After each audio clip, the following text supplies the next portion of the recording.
There, and we are good to go with our limited numbers for the day. Yep. And that's what happens. Oh, you don't need me making noise. But we'll check, make sure we have sound. I'll freaking hate myself again. It still kills me so much. I literally think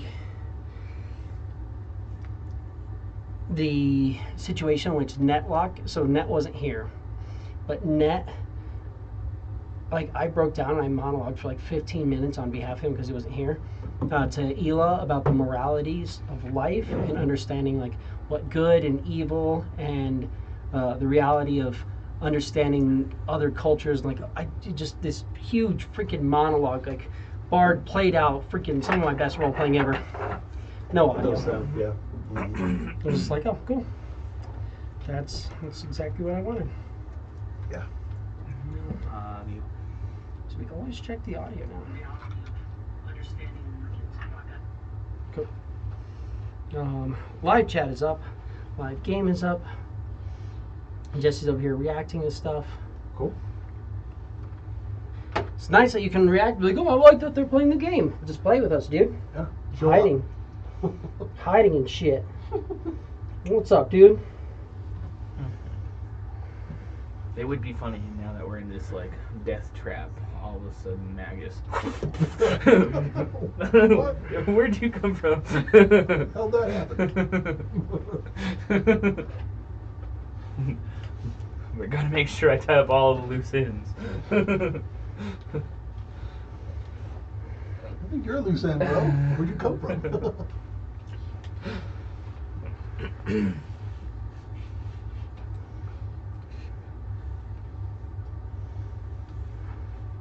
He's watching us from Mexico.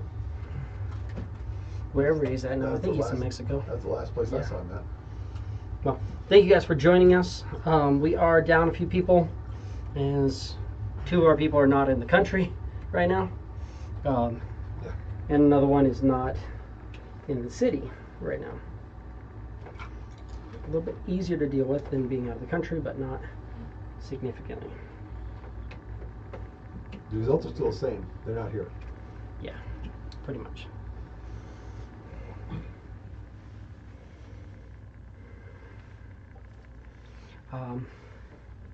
Well, we just opened up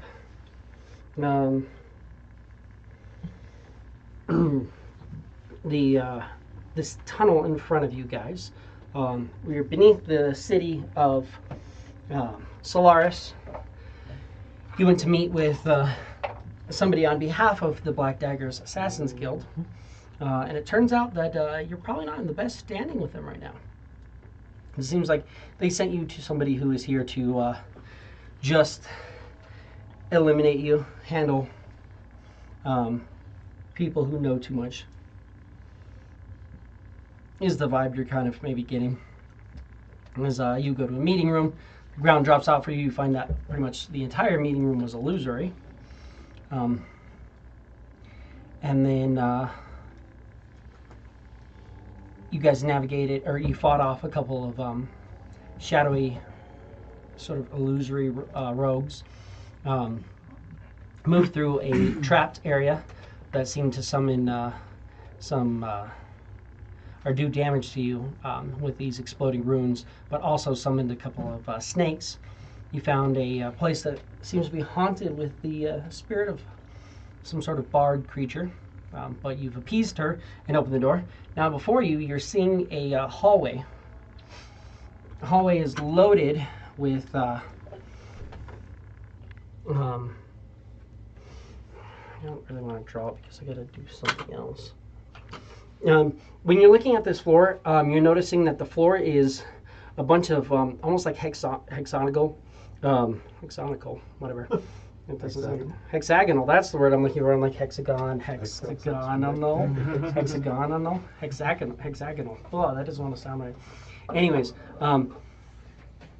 what looks like maybe pressure plates all throughout the floor. 60-foot hallway door at the end.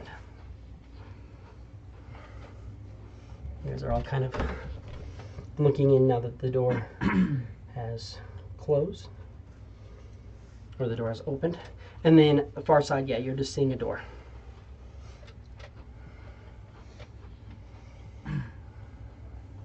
Well, my friends, we're here because of my dumbass. I'll go. Do you want to do anything before you just walk into this room? Remember, also, everybody has a Bardic Inspiration D6 from completing the puzzle and satiating the ghost lady. And you have all of your uses. Okay. Yeah.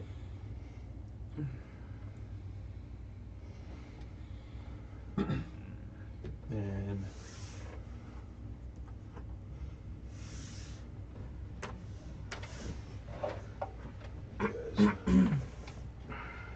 Oh. You don't have to. I don't think you have to give us any bardic inspiration you currently have. Yeah. do we? Everybody has it. Oh, okay. They've been granted it, and then you'll have all your uses as well. Okay. So you were refreshed. You also have a Bardic Inspiration as well. Oh. 1d6 that can be used that you have for the next hour. Cool. What do you think Sully is? Do you think it's trapped? Probably trapped. I'd be surprised if it wasn't.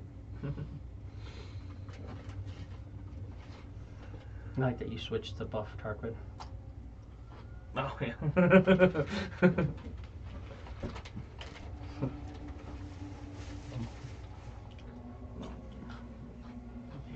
I have Velnock and Cicatrix and Blotch pulled up as well, if it be that we need them. And I got this ready for you guys too, so you can fumble all you want, as I have the fumble chart printed out and Great. more easily available Like, for I us. need an invitation to follow. Come on, man. I know, but I still If today would goes like to like give it to you. yesterday.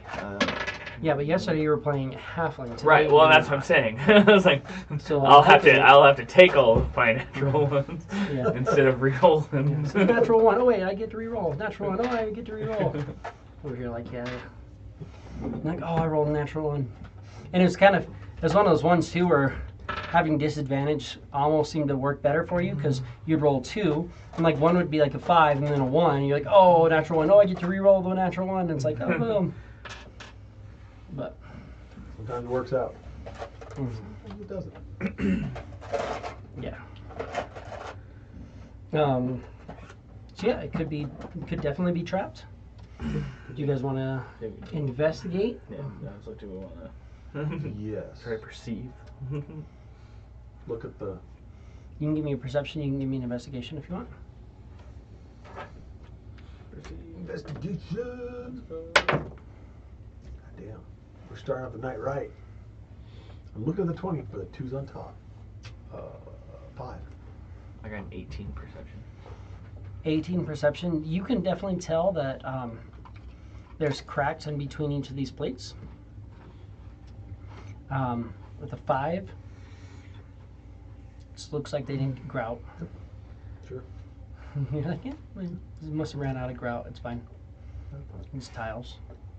Just because there's spaces in there, that don't mean nothing. He's like, you see that? You're like, yeah. Yeah. You're like, it must just be an incomplete dungeon. Very shitty handiwork going on here. I'm gonna take his bow and push on the stone right in front of him. Yeah. Give me a strength check. There you go. Goddamn, 17. 17. Yeah, you push down on it, and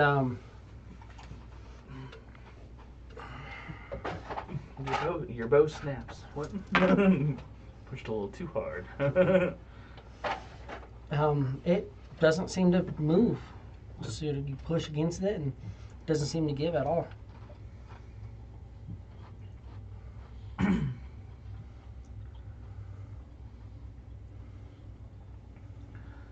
Sweet. He's gonna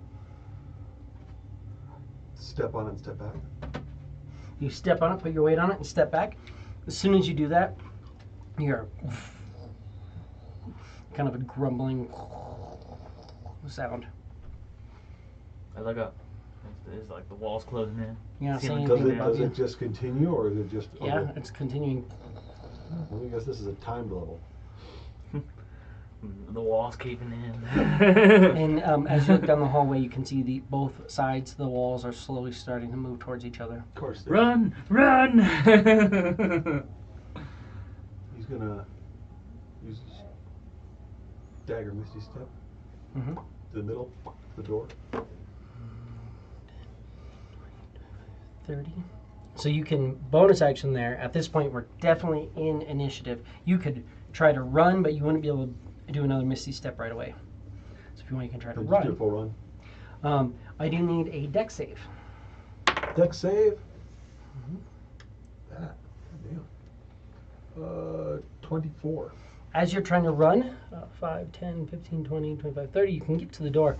As you're trying to run, when you're stepping on certain plates do kind of like give a little bit. And you're noticing darts are shooting down at you. But you're avoiding the darts. If you guys want to give me initiative real quick. I'm technically just going to put you at the start of initiative because you just went. Did you roll 2? Yeah.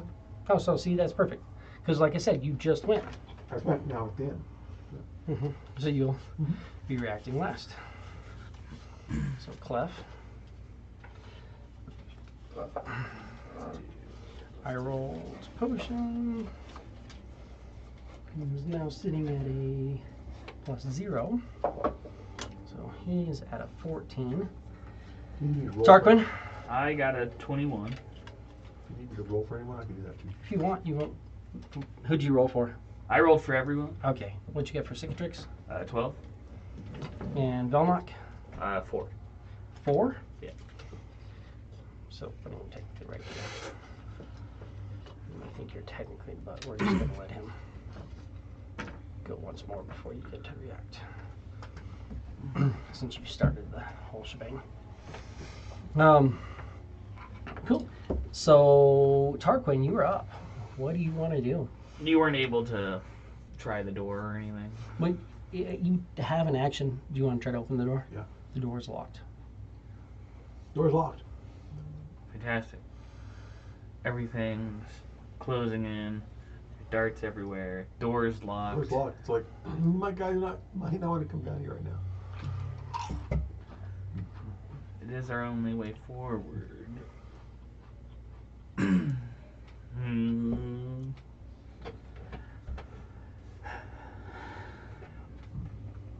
Not really.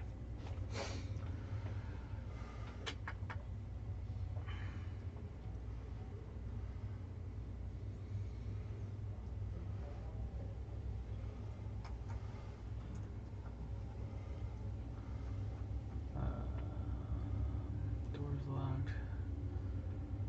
Might have to try to pick it. Can anyone pick a lock? Can anyone pick a lock? I can't pick locks.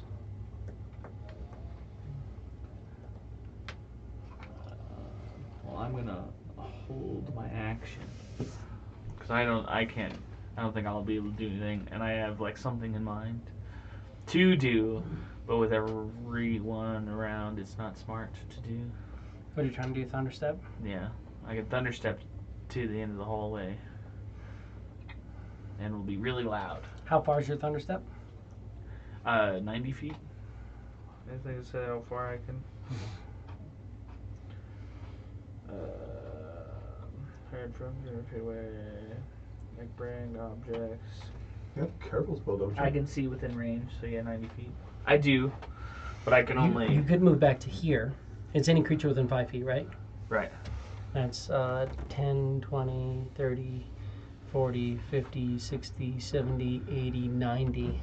Technically, if the door opened, you could teleport, or you could Thunderstep to the other side, and no one's directly adjacent to you at that point. Right. I was gonna carry Blotch with me, too. So that was my plan. I was like, I could teleport me and one other person at least through the door if we can get the door open. Blotch is like, I'm not. I mean, I can, but I'm not worried about it as much as you guys probably are. Right. That's what I'll do. All right. If the door opens, I will thunderstep. Cool. you want, we'll have Vel knock with you to Thunderstep. And he's like, if I have to, I can resummon my familiar on the other side. He'll take an action and he'll dismiss him. And he just disappears. Like I can. It's like it'll take a second when we get back, but I can whip him back in. Cicatrix, do you think you could bust the door down? I can break anything. Just may take a moment. But, so you move in and do that. Blotch is going to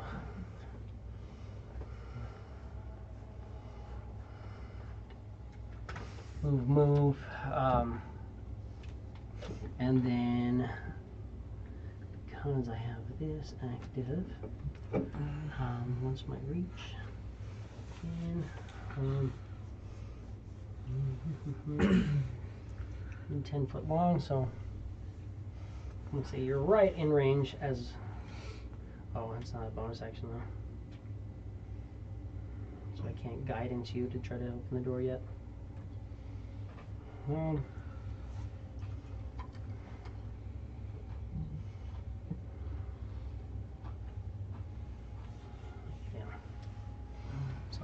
That's just it. I just moved down. I don't really have any good bonus actions, do I? I can do it right now.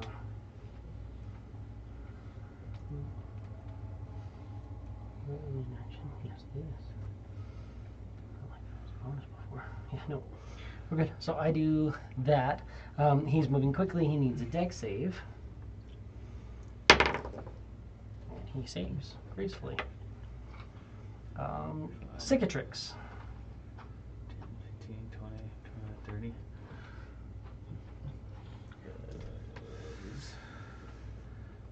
He can get to the door if he's allowed to jump. 10, 20, 5, 30,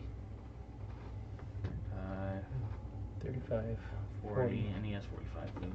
45. Swap was out. He's fine with that. I'll just push you to the side a little bit. Okay, so, but that's move, or no, that's move and his jump, and he gets there. So he just wants to try to knock the door open. Break it down.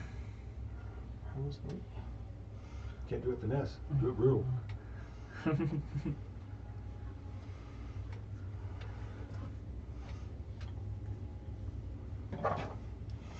And at that point, as soon as he gets there, you guys hear hear Vela say, "It's like the world is closing in on you. Fitting, isn't it?" And then he can give me a strength check. Strength check. Here we go. 17. 17. Slams into the door. Does not seem to want to open. Looks like he's gonna have to do more than that. How many rages does he have left?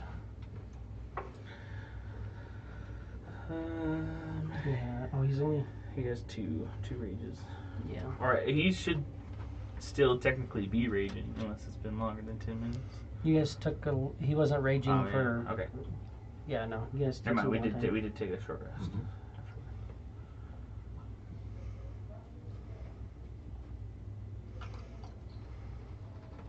I thought he used 2 rages though. I could have sworn we used 2 rages already. I guess no. I'll say he did it for whatever reason. Yeah, so he has 2 rages left. So if he rages, he does get advantage on strength checks to try to bust down the door. So just a thought. But Cicatrix, Velnock is like just waiting with you. Clef, what would you like to do?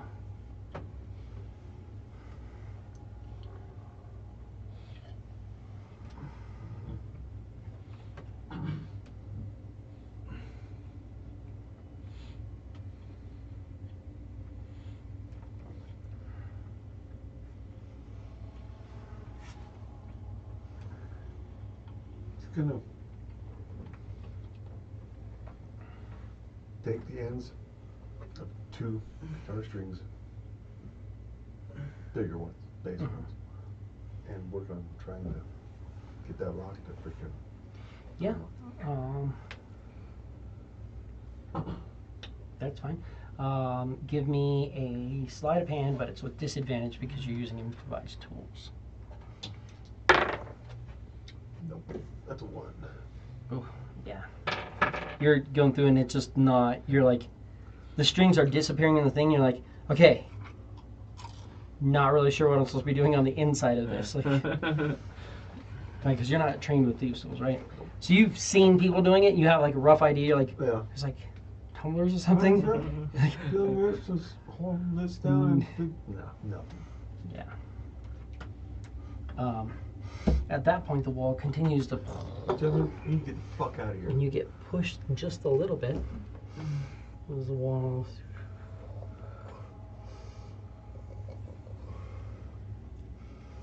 moves in. Now that 15-foot hallway is about a 5-foot hallway. Get out. Tarquin. Get out. Guys, I don't know if you can stay in there. I was like, let's you can get the door open right now. And I'll still wait. Ready to thunderstep if the door opens. I can't guidance him.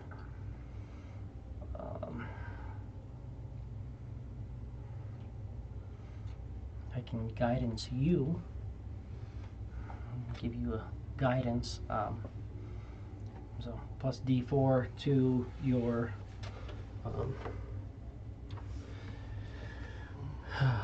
sleight of hand if you want to try it again. That's potion. Cicatrix. I feel like he tried to open up this door and got mad. So I assume that he would rage. Go into rage and try to And then try to bust push down it the door. down. So that gives him advantage. Get out of the way first. See him get pissed. Oh no, okay, I'm not. Alright, I thought. That's a 21. 21. He will burst down the door. So the door does break open.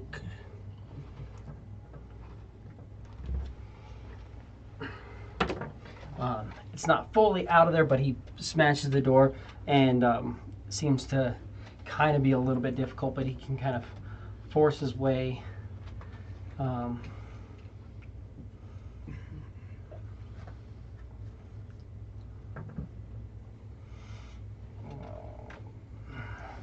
In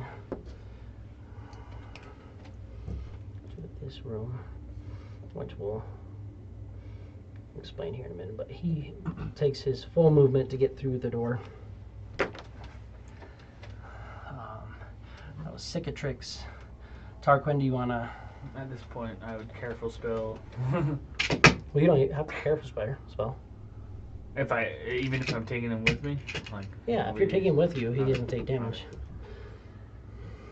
And then you can move. Well, you can't move. You're just right there on the other side of the wall.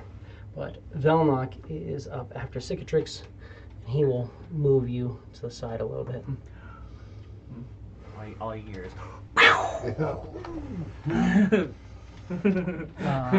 That's Velnok. And Velnok, as his action, will summon his skeleton back. And then that's Velnok. Clef. I'm gonna grab Watch and let's go through the freaking door, get the hell out of the hallway. That's your full move to get you right there. Well, you guys can get out, and then the walls just close behind you, sealing you guys into this new room. But that's where we're going to close or get rid of all this stuff, because there's not really much of it going back after that. Not so much.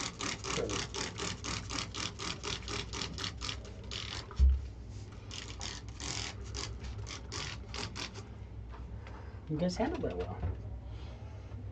But you only had basically 2 rounds of figuring it out.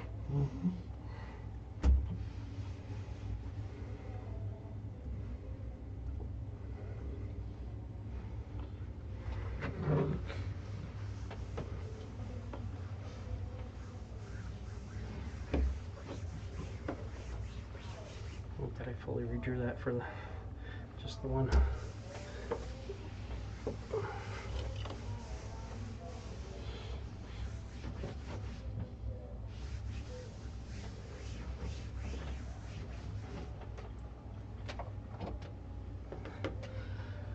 Alrighty, and we're going about here. And we have broken door that is sealed shut and not going through.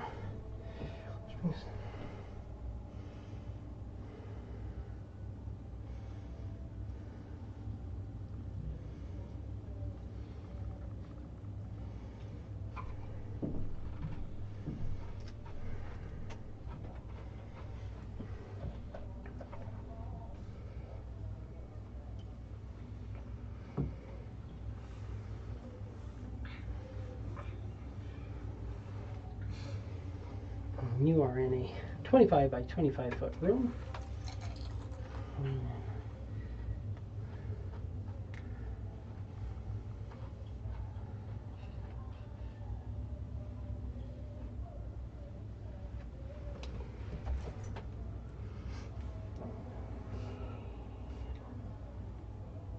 This side here.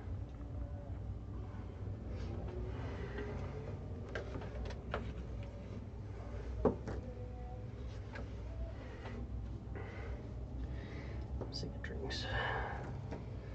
You guys just barely got through into the room. He stepped out with some of this guy. You had teleported and got pulled with him to the side. And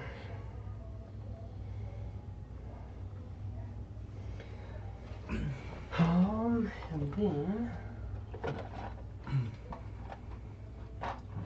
in this room, it has warm light. A nice soft chair sits in the corner with a guy sitting on it. Give me just 1 second.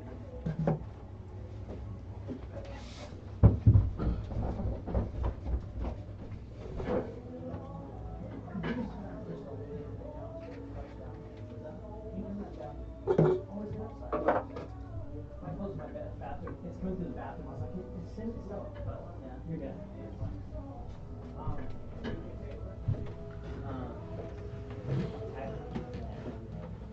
It should be fine. I was like, well, I got up here. I was like, why is it not it sounds louder down there? And I was like, it's because it's by the bathroom window. Pretty good. I was like, it shouldn't be that loud. Yeah. It's because it's coming through the bathroom window. Ah. It's on the back porch.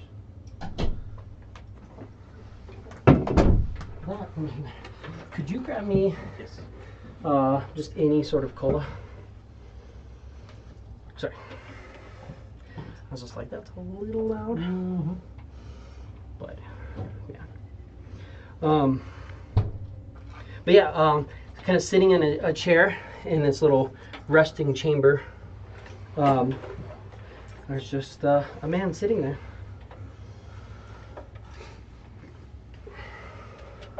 Wand pointed at him. Who are you? Yeah, you're great, dude. It was just coming through the bathroom. I just closed the door in there too. It's fine. That's fine. I just want to make sure that happens. Yep.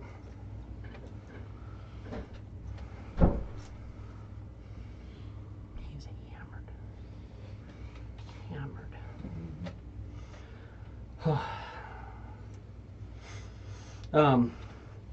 Yeah. Just as you pointed your wand at him, say, "Who are you?" My name is Grellin. I made it a little bit further than you guys did initially, but from here, I don't think I can fix and finish this place by myself. I'm guessing you pissed off the Black Daggers as well? Nice. Well, I'm here if you need any assistance. If not, We could have used you 2 seconds ago. I do have some skills. If you'd like to join us on leading this place, we'd be happy to have you. Yeah. I absolutely no, I don't want that. I want my. I would definitely be down to help you guys get out of here if that's something that you wanna or you want help with. But you've got to help me get out of here too. It's the only catch. I think if we all get out here, that'd be a good day. I absolutely agree.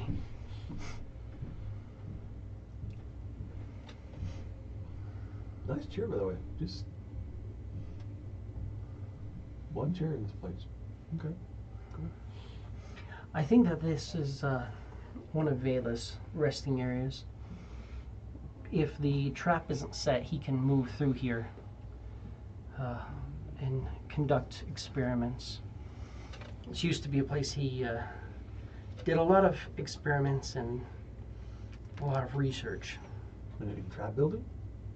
Or The traps were more so to protect his final chambers until he got to the point where his final chambers stopped functioning properly.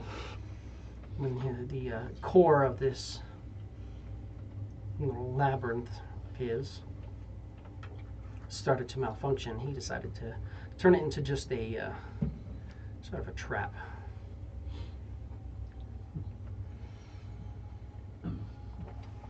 There used to be a secret door that accessed this, but then he ripped out the entire floor and replaced it with the trapdoor floor. okay.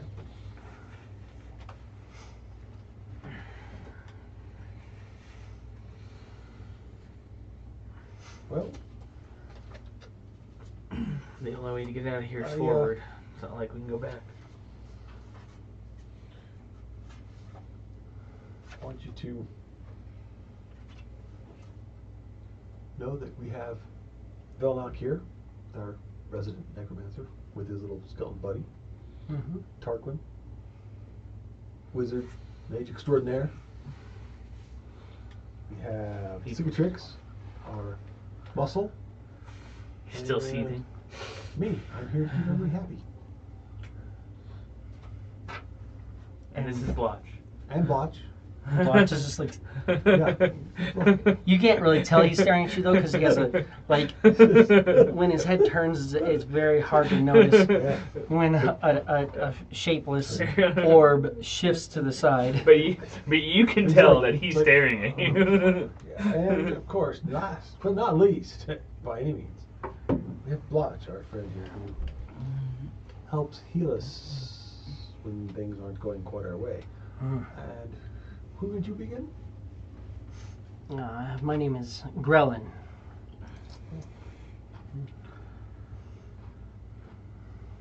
I've been down here since since he set up this whole location. Had a long time or not such a long time?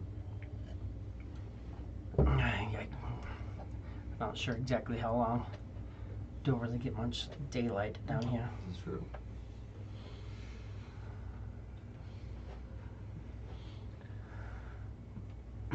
Well then, let us continue on together and see if we can increase each other's odds. Absolutely. He's like, I can handle this next part easily enough. He steps in and he kneels down and Cliff's standing there, you're watching him. How the fuck do you do that? what is my Do an investigation. Right. One of the deuce.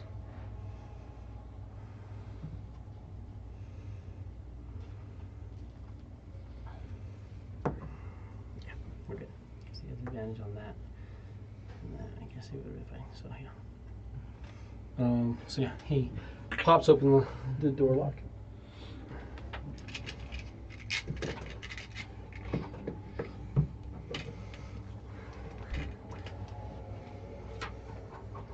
What did you say his name was again? Grellin, right? Grellin. Yeah, that's it. And Grellan. Okay.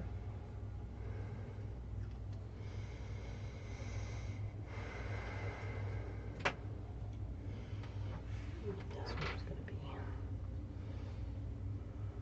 Nope, I think it was one. You're a mage, right? Sorcerer. Sorcerer. Yeah. Some details like this, I just can't get them straight.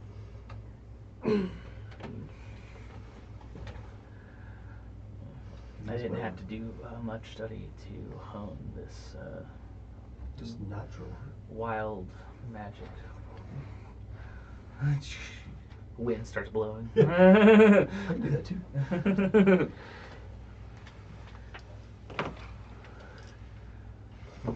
Uses some prestidigitation on Cicatrix to clean off the dust and stuff from breaking down the door. Prestidigitation.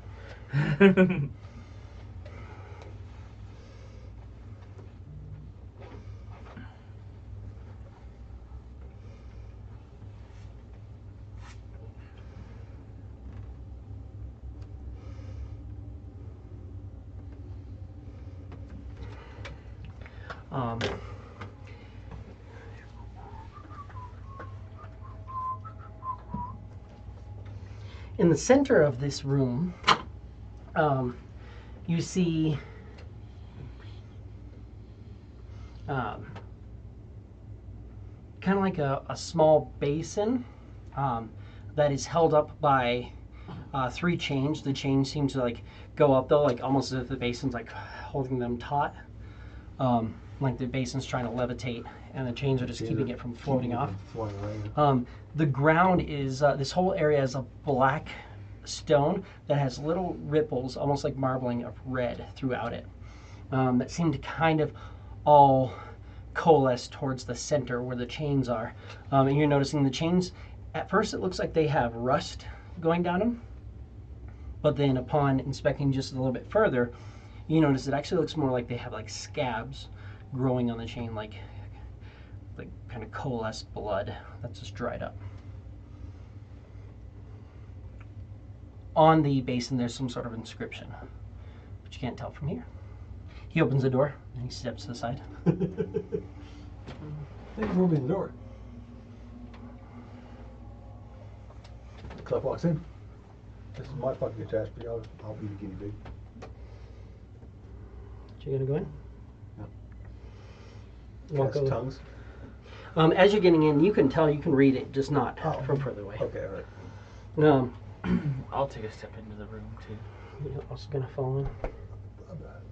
Yeah. The little brazier says, "Life for access, will for progress." Life for access, will for progress.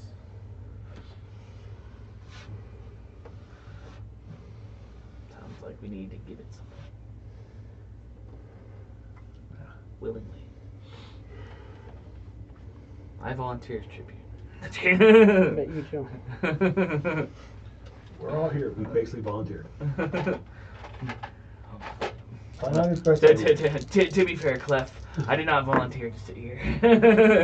Fall down this hole. That was ballsy of you to step up like that. I didn't tell you the truth. I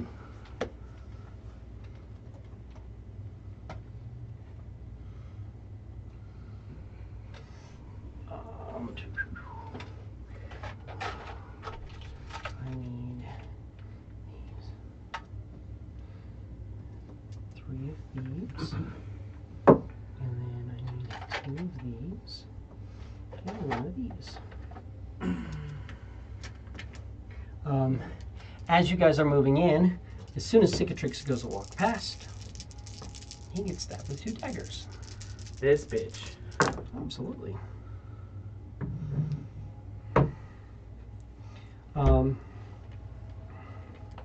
Luckily, it has not been 10 minutes yet, so you guys get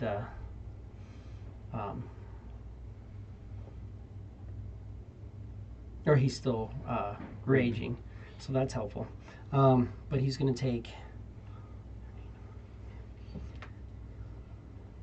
19 piercing damage and 5 poison damage.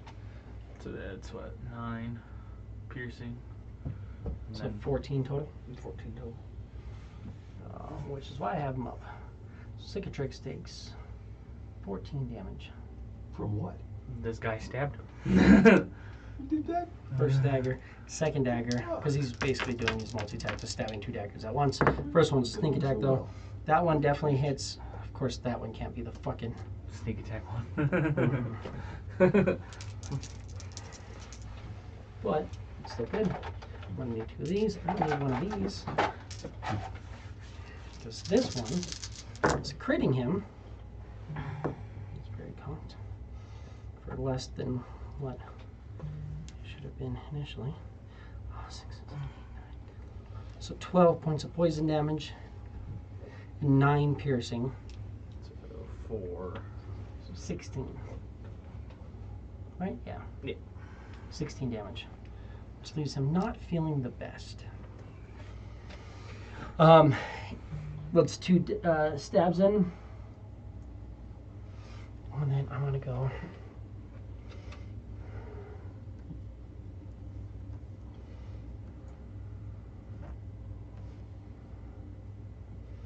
Yeah. Shadow step to there. Shadow blink to there. And he goes, I will get out of this place. I will use your blood. And that's initiative. I still want to do last. So Blotch is going on a 9. Apparently, The they other start one's going rolling on 3 dice at once. a This is the second time in a row that my initiative is a nat 20. All right. So, yeah, 15. And then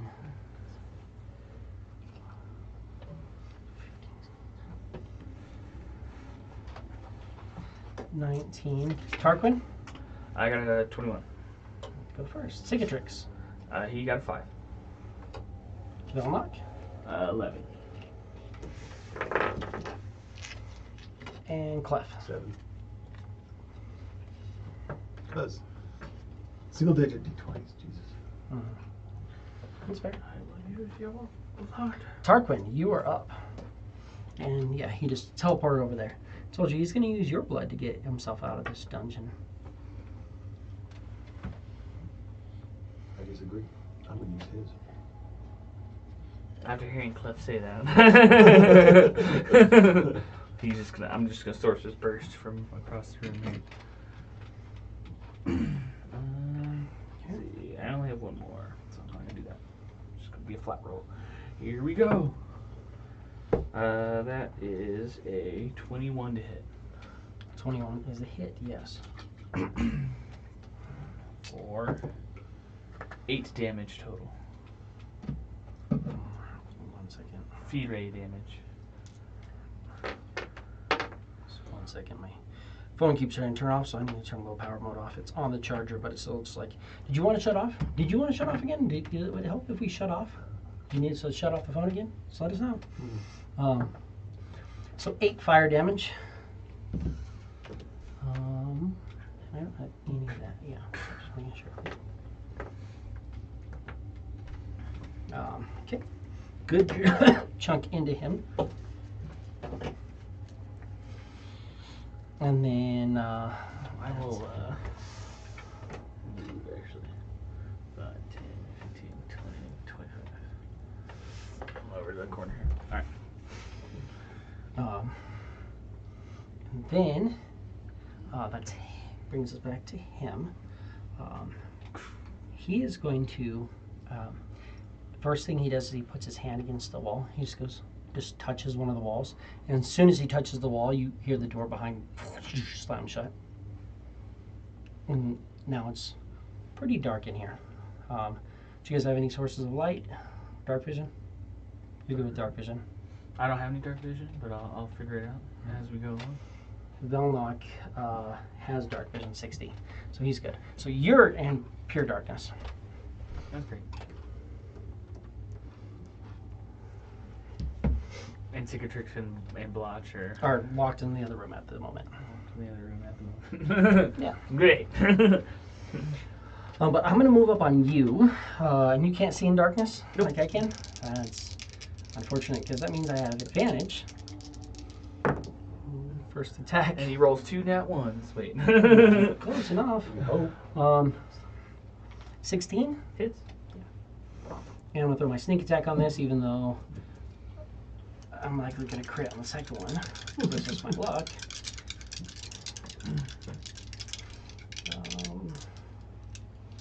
Yeah.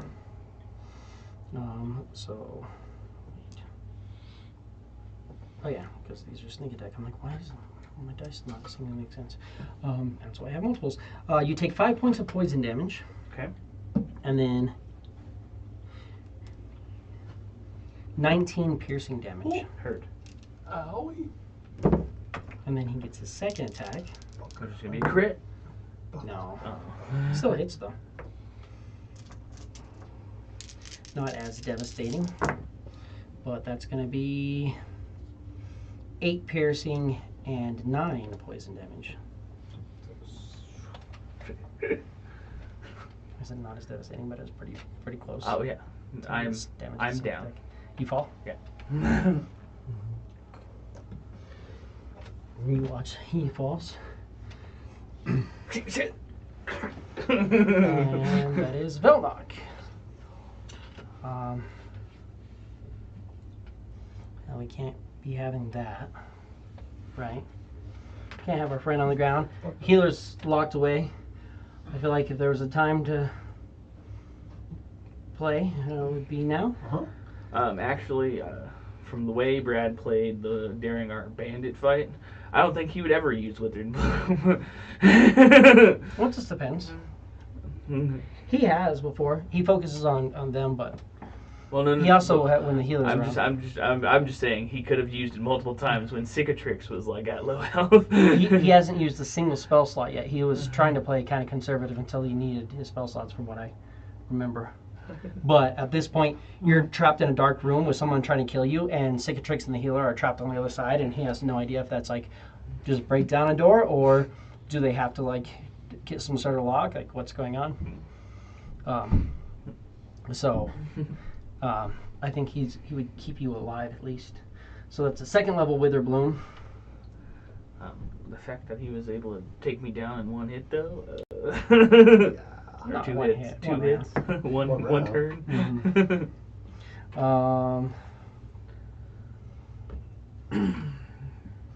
He fails on his con save. So if you want to give me that damage, It's and then 3d6. no, he's doing 2d6. He just did a second level. Second level. There you go. 10 damage. 10 damage. And then you can spend a hit die and add 4 to it. My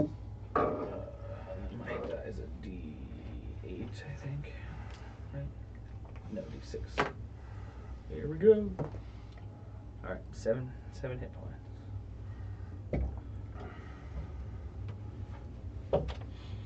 7 hit points.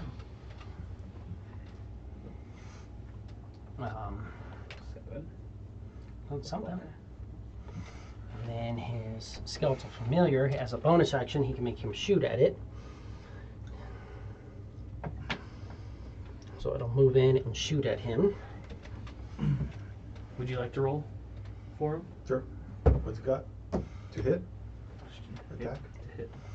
His skeleton is, this is a good one, it is +5 to attack. 15 AC? 15 AC is a miss. Of course. It just seems to, he just seems to just barely kind of, he turns and it like sticks in to his leather armor. He kind of turns, you can tell that it just like so barely missed him. Blotch is going to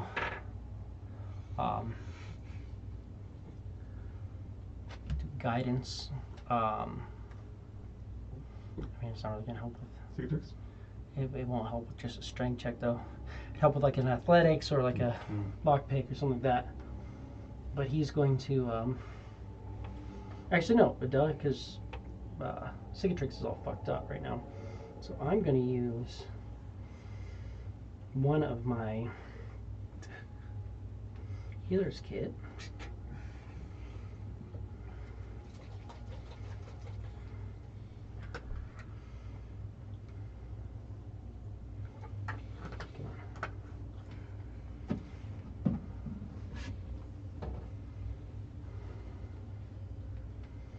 And then Cicatrix can roll d12 and add 3 to it.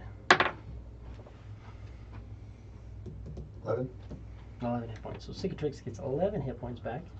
Feels a little better. Oh wait, no. What'd you roll? 8. You rolled 8. So 8 is 16. Sorry, because you doubled his hit dice. So 16. Oh. So 19. I was like, why does that seem so low? Yeah. Cicatrix feeling much better. There we go. Sorry, yeah. His necklace, whenever he spends a hit die, he doubles it. Oh, okay. Which is why Wither Bloom works really, really well, and things like Healer's Kit and stuff like that work really, really well with that. Low level magic item. Clef, you are up.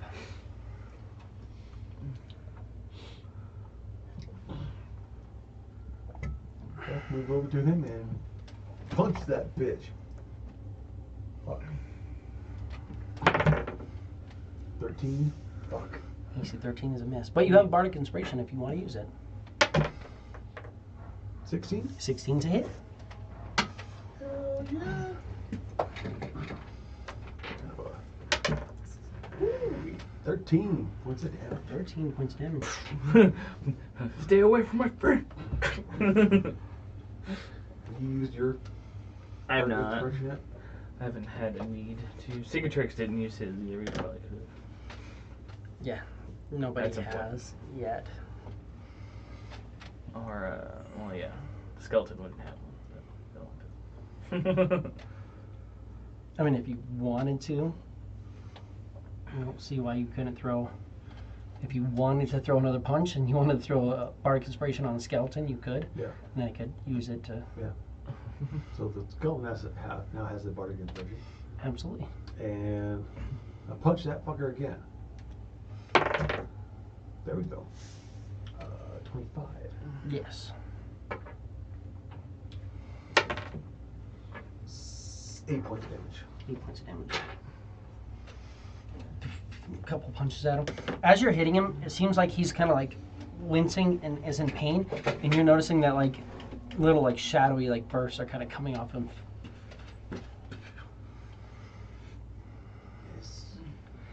Cicatrix. First is he illusionary? It's not necessarily illusionary, but he might be a creature that's partially shadow. Mm. Like those other creatures. They weren't illusions. Right. There's some sort of magic, like Right. summoned shadow rogues. He seems to be a lot more substantial than those ones, but possibly the same type of thing. Would he be able to try the door before he tries to break it down? See if it's actually locked? Yeah, I'll say as part of his move action, he can kind of like check the door. And it's definitely Okay. not turning. And now he's going to break it down. Here we go. That's a, 14? An 18? Slams against the door, doesn't seem Sure, to want to come down. one. Yeah. This door does seem a little bit more substantial than the last door. Just a little bit. That's Cicatrix Tarquin.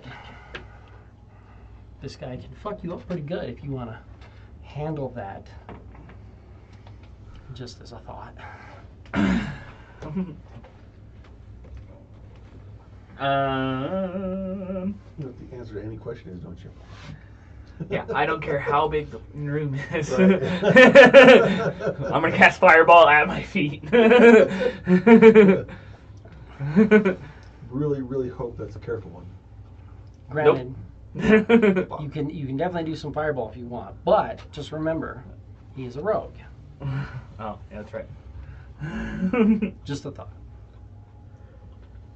He doesn't save for half. He saves for nothing. Right.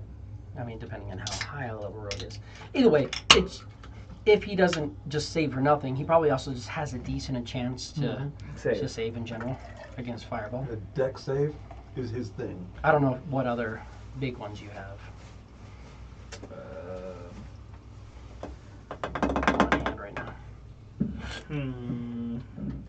Decisions.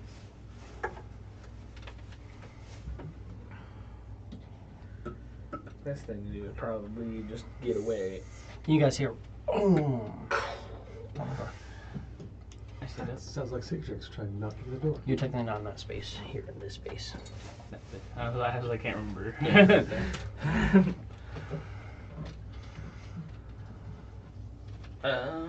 Let's see. Just have your movement to stand up.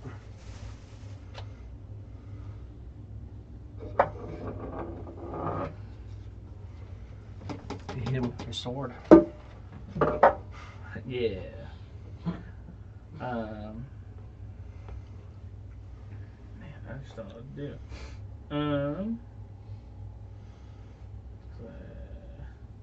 Yeah, I'll just cast Witch Bolt on him. Which bolt?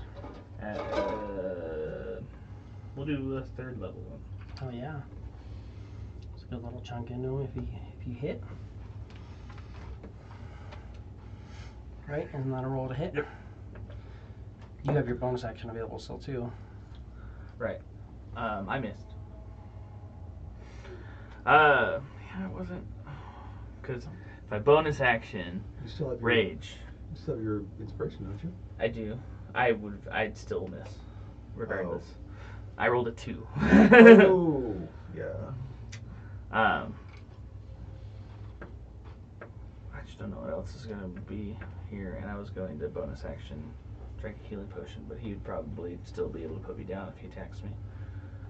It's up to you. Would you be okay if I? Sorcery rage, yeah, because that's what I was kind of saying right as you were down it, yeah. 16. 16's a hit. And that is 40, 12. And I'm concentrating on it. It just So, gives you good chunk. even more of a target over you. 21, 29, 36.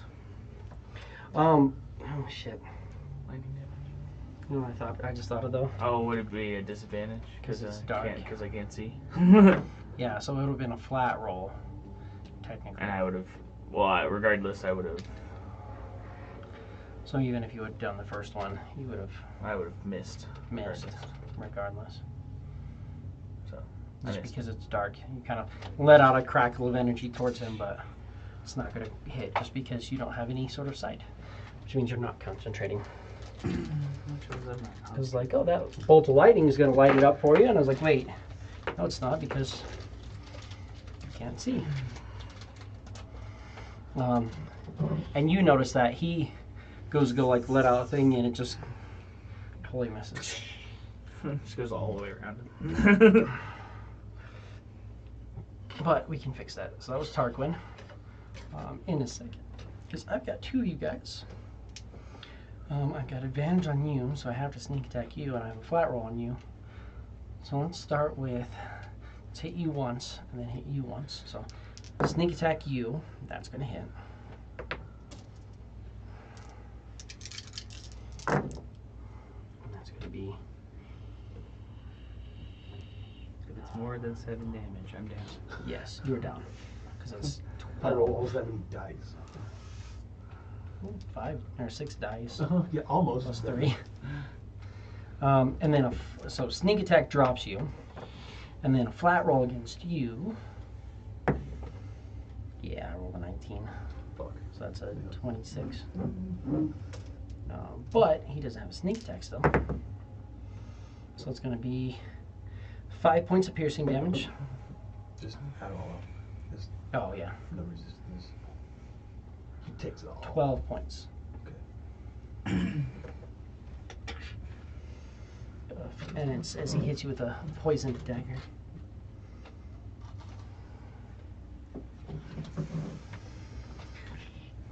And that's that. And then, so it's my 2 attacks. You can see me, so we're doing this. But I'm gonna move around because I don't really know what exactly happened there, but I don't like it. I'm gonna move around to the other side of you. I don't know if it's you who popped because suddenly this burst of energy came off of, like right here, Oh, yeah. and then you stood up, and so And, it's and like, right I'm not now, gonna- Tarquin's still bursting with energy because of his innate sorcery. It just goes off for a minute. So that'll bring us to Velnok. First thing Velnok's going to do is have his guy pull off his robes. So the skeleton uses his action to pull it off. And now he's glowing with bright light. So now we can see in this room very, very well. Continual flame is opened up. And then, so that's all the skeleton does this time. And then Velnok.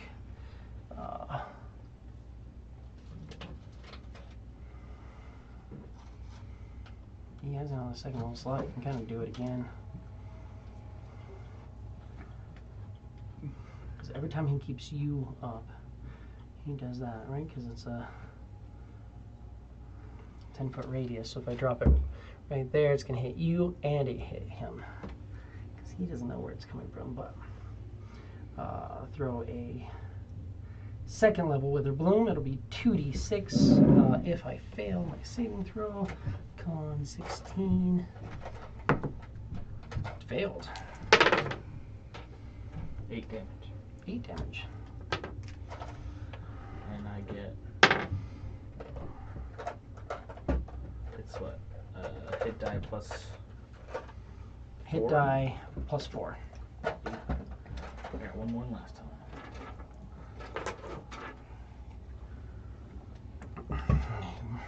Drops that.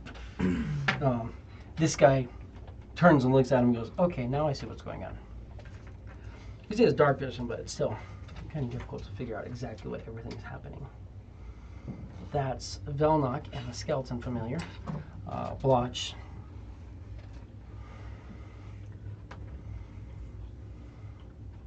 Cicatrix is terrible off.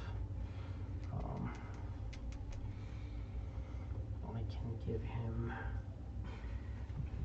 yeah, we'll give him a first level off the armor. That'll be 8, 15 hit points and a cicatrix, which should be, oh hey, that's exactly what he needed. Brings him to exactly full with the use of his armor. Change shirt of healing word. Just down to 2 charges left. That's a bonus action, and as an action, he will help him, trying to kind of like push against the door as well. He's not that strong, but he's doing what he can. It doesn't really matter because Cicatrix has advantage anyways, but what am I going to do, right? Clef, you are up. Guys behind you, he does look like he's starting to get a little wispy, maybe kind of bloody. You're noticing now, like, he's kind of has like some wounds on his body. You see like trails of smoke coming up as he's starting to kind of look a little bit rough. I guess I've got to punch the guy again. Yeah. Because, you know, fuck this guy. I like that. Let's see. 14 easy. Is a miss. That's all I got. Hurt. Cicatrix can try to bust down the door again. He has advantage for raging and advantage for help. She doesn't do anything extra. 19. 19. Slams against the door. Doesn't seem like it wants to break down. This is just showing that Alex needs to be here to play his character, because last time he was just paralyzed the entire time. I know, right? Yeah. This time He's stuck behind the door. He's just stuck behind the door. Tarquin. I'll stand up again. Now you can see, and you have advantage. Clef, duck! And I'll Witch Bolt again. This time at a second level. Yeah. That is a 17 to hit. That's a hit. And D12, 3d12. For 18, 24 damage. Damage. And I'm concentrated. 24. Good hit on him. Oh yeah. He is, yeah, definitely starting to like fall apart. Right now you're And concentrating. then I will bonus action. Drink my 1 potion of greater healing. Do I want to do that actually? Probably since Blotch isn't here. Yeah, And I'll drink my 1 potion of. Clef is going to attempt to get rid of this guy. He could heal you if you're really fucked up, but he needs to get rid of the guy. So. Right. My only thing is this guy goes after me, and regardless of my healing, he could drop me if he wanted to. Yeah. 2, 4, 6. He's staying right by me, 10, so 14. I suspect I'm in his 14. crosshairs. 14. Starting off with an attack on you. Of course. Don't have advantage for any reason. And I miss with a 10. Second attack on you. Hits with a 20. Yes, it does. Don't get my sneak attack. Which is probably good. This is painful. That's 7 points of piercing and 12 poison. 19 damage total. Howie? A little painful. He's looking fucked up, but so are you guys. Yeah. Velnok.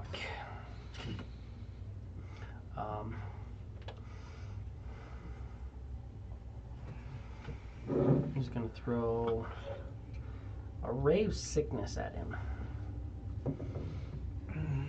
Plus 9 to hit does 2d8. 28 to hit. That's a hit. He said 2d8. I was like, he's going to use something to be able to get hit. He's like, here, I'll use something that way you can like open up a bardic inspiration, but if I hit, I don't need to use bardic inspiration. 9 damage. 9 damage. 9 poison. I don't have anything. And I'm poisoned, which means I have disadvantage. Poisoned for the rest of my life. End of hit. Velnok's next turn.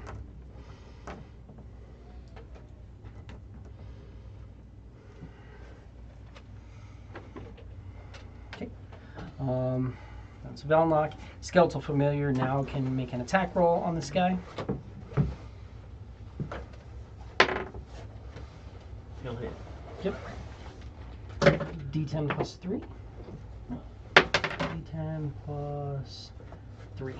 4 damage. 4 damage. Helpful.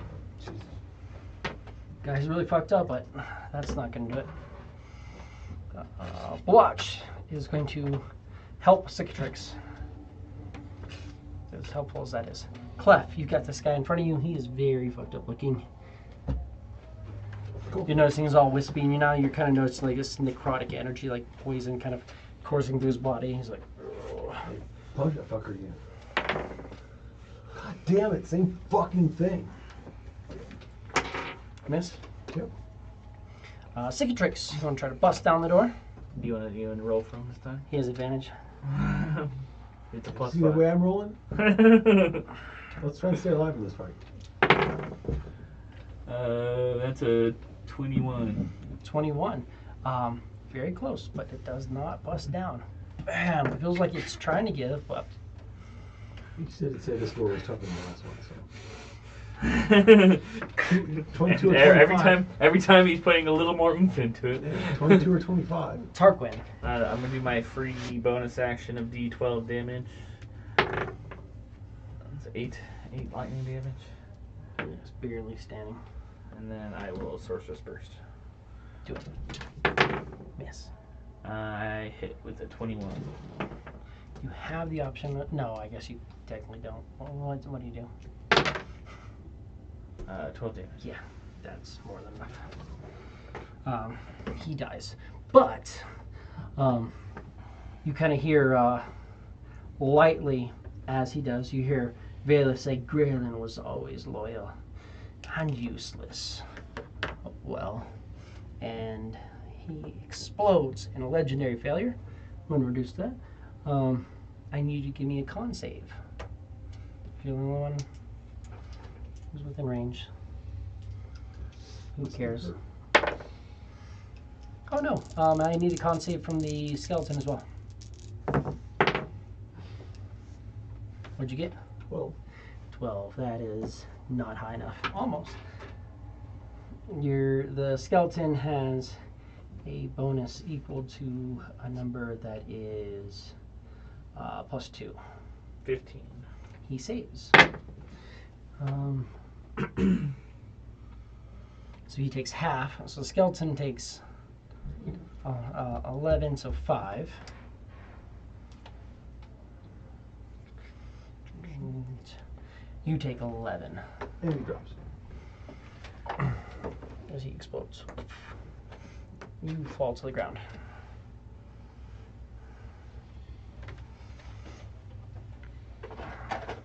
Belmark's like, well, I could, if I damage you, I can heal him, but that might drop you. But if I drop you, then I can damage him and go through. That might It's drop okay. him. I'll just give Clef a healing potion. You can also attempt to stabilize him, but you can, just give him a healing potion if you want. Give him a healing potion. Just not have to deal with it. That's fair.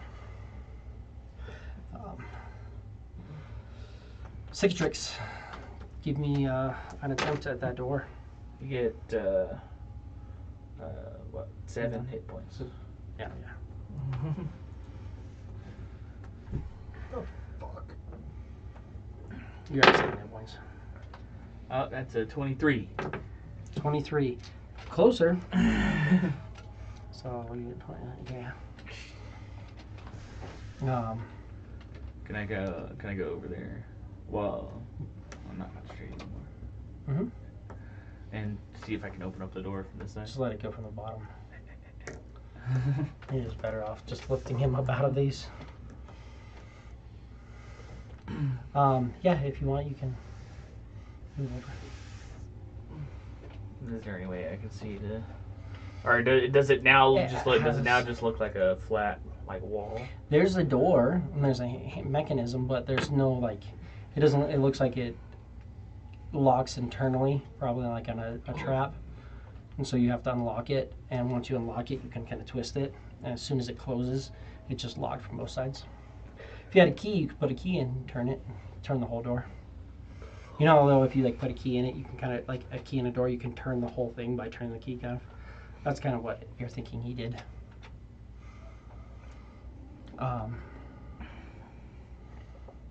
Yeah, so you guys are stable for the moment, and you're back alive.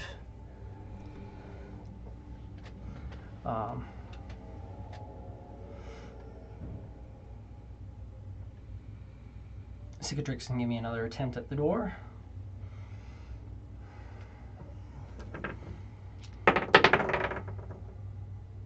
It was less. Wait, what was it? 21. 21, okay. The door feels like it's cracking and giving, but it hasn't. So DC is slowly going down, but unless you guys want to do anything else, wait another 6 seconds and he can give me another attempt at the door. What does the thing say again? It says life for access, will for progress. That's a 19 for Cicatrix. 19.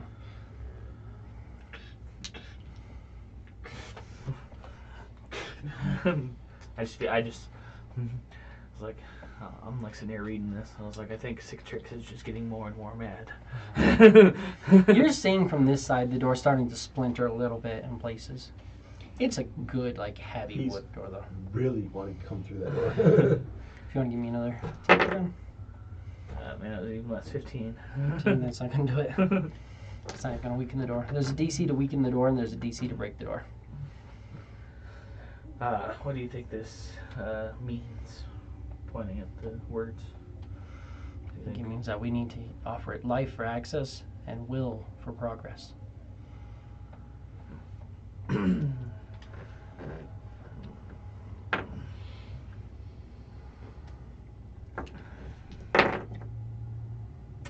$22.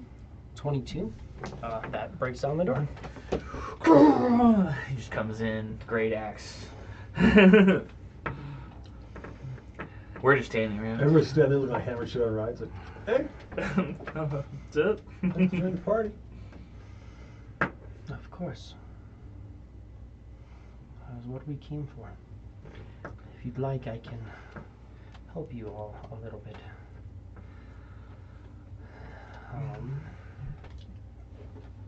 Let's do some curative type stuff. So first of all, Tarquin, you look pretty rough. Oh, I had to reroll that, which is good. It's better. 17 hit points. And Clef, you're not looking that good. Fucking fucked up. Have 15 hit points.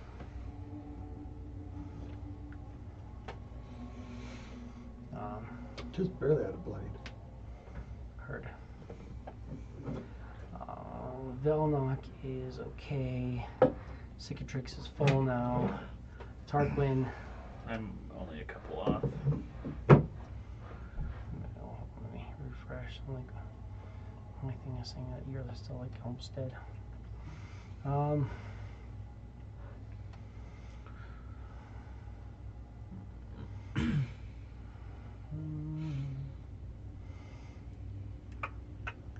have I got?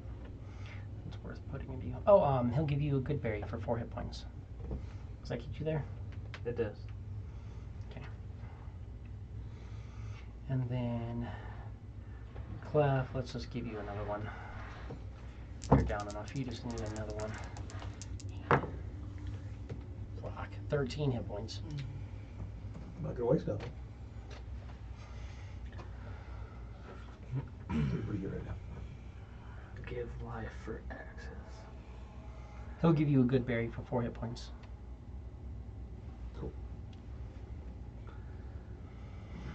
What do you think it means by will for progress? How do we give will?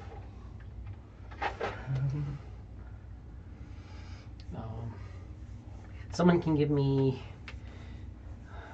a study of sorts and try to see if there's anything they can find. Just depending on what study you want to do.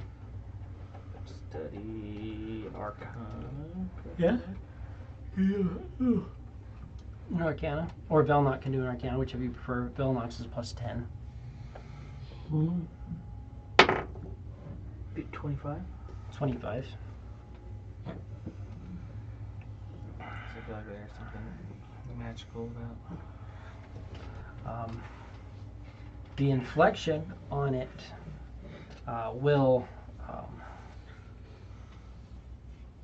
mean, it could potentially mean like,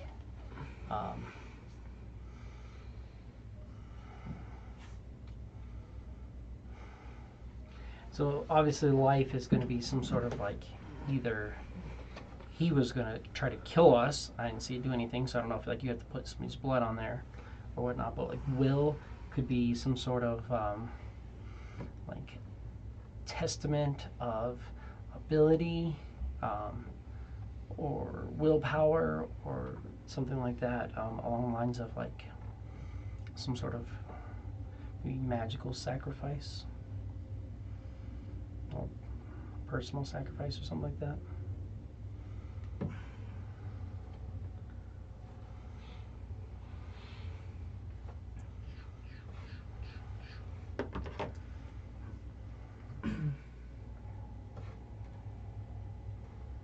Like, rethinking, like, we need to waste magical ability on this. Possibly, but I don't know. Like, casting a significantly enough spell. Waste resources. Could be that, or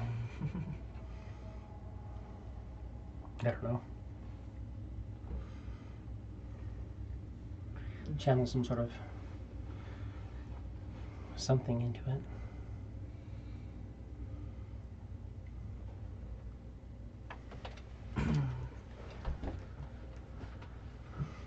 And what is the in the center of the room? Is it like you said it was chains? It's like right? base, like a metal basin that has an inscription on it, and then it's 4 chains that are holding up. The basin kind of looks like blood stained, and the chains seem like they look rusted, but when you look at closer, it's like coagulated, like almost like scab looking blood. I feel like a lot of people have possibly given life in some way or another. But I feel like that would only lead us back into the other room. And right now, Darkwing looks at the door, and that secret trick's busted open. I don't feel like that would be any progress. So maybe,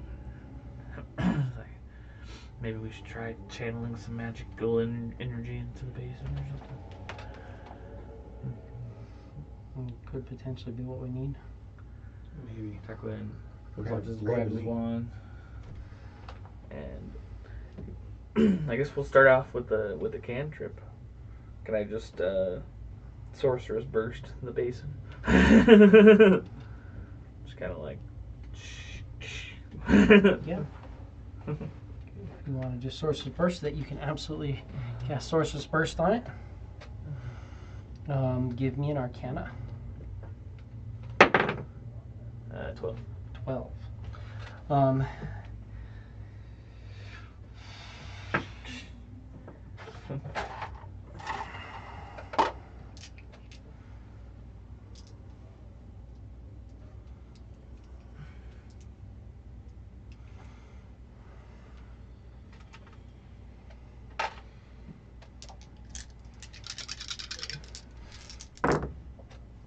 Everybody in the room takes 20 points of fire damage and 7 necrotic as it explodes out, reacting poorly to the action you took. So, there's not much left. Fireball. Takes 27. Cicatrix. Clef jumps up onto the cauldron thing that the chains are attached to. Mhm. Reaches up to the center ball thing that's hanging there. Mm-hmm. Pulls his arm over it and gives a cut. But right before you do that, Vilnak, can we maybe heal up before you do that? If Nope. this thing blows up again, we all die here? I already told you I cast fireball. Well, I didn't like the cantrip. Cast fireball with my non-existent 3-level spell You slot. noticed like it definitely went through and it hit when you cast that, but it seemed to like grab the energy from the spell and just reflect it out in a burst of like fiery necrotic energy. Oh, that's right, fiery necrotic. Vilnak has Resistance to necrotic. little resistance.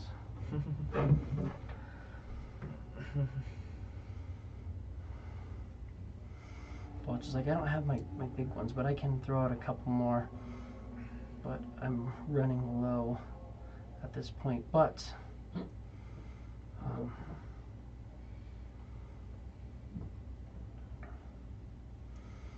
can at least do something for you all. Let's see. So I've already healed him. So Velnok, I can give him hit dice. D6 plus 5, well, plus 3. D6 plus 3. Oh, and he gets to double it as well. Or whatever, he gets to double whatever he rolls. So roll 6, so 12, so 19. No, 16. 4, 15. 12 plus 3. Making math. Yeah, it goes. And then Cicatrix. He took 27 damage. And then I can activate him so he can get this. So 5, 10. 13. It's 2 of those. Tarquin, I already healed you with that, right? Yeah. Did I give you a... Hit die, yes. Yeah. Oh no, that was That Velma. was Velma. No? So I can give you 1 as well. Yeah. And Clef. So both you guys can roll 1 of your hit dice and then add 3 to it.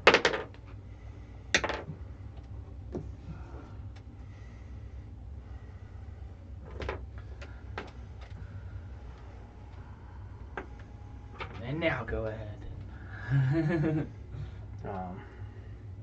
Was anybody bloodied at this point? Nope. Yes. You're still bloodied? Yep.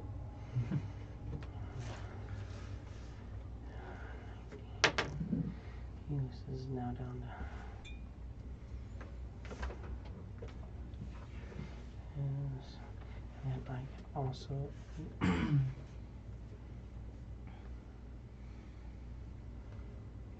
also spend a hit die, which should be D8.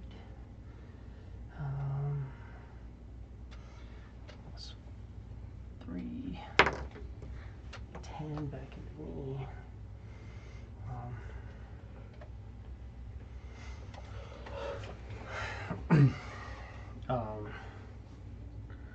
Yeah, if you want to get up there and then offer. Yeah. So, kind of get back a little bit. The door's closed. He's going to step outside of the room. You're up on top of the basin. Skeleton is gone for the time being. He's like, we're going to take a short rest before I get him back. Do you want to be anywhere? Right here. Do you want to cut yourself and, Yep. and bleed? Yeah. So you cut yourself, offering blood. It eagerly draws the blood from you. You take 20 points of damage. And falls.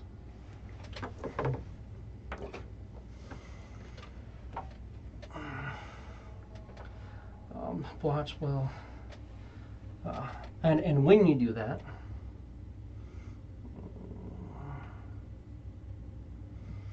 a doorway opens up before here with a spiral staircase that seems to disappear down into the ground.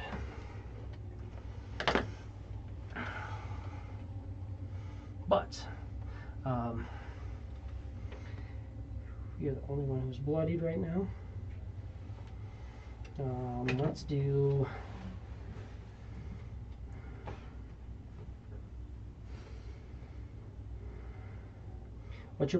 how many hit points do you have? -1. Well, no, I'm just saying, like, how many hit points total do you have? Can I have? Yeah, your max. 40. So you can have 20 hit points. So I'll do Preserver of Life and give you 20 hit points. It brings you back to 20. As he comes in. And then you're still just barely bloodied. Right at the... Because I can't bring you above that. I wasted 5 hit points. And nobody else is bloodied, right? And then he will give you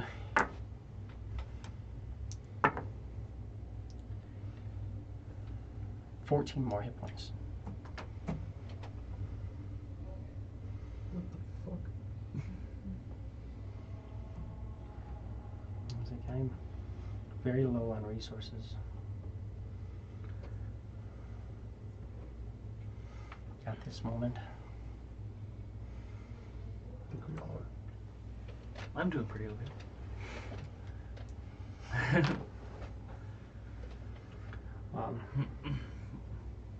Besides not being able to give myself advantage on all of my spell attacks anymore. That's probably longer than a minute has passed.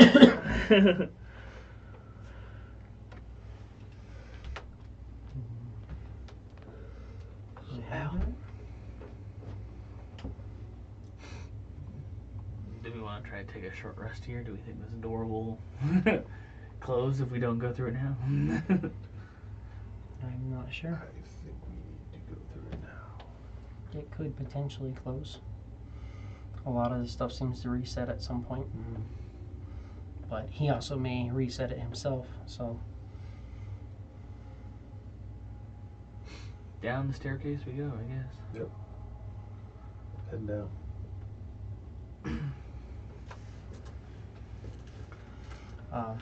so yeah, you guys start heading down the staircase.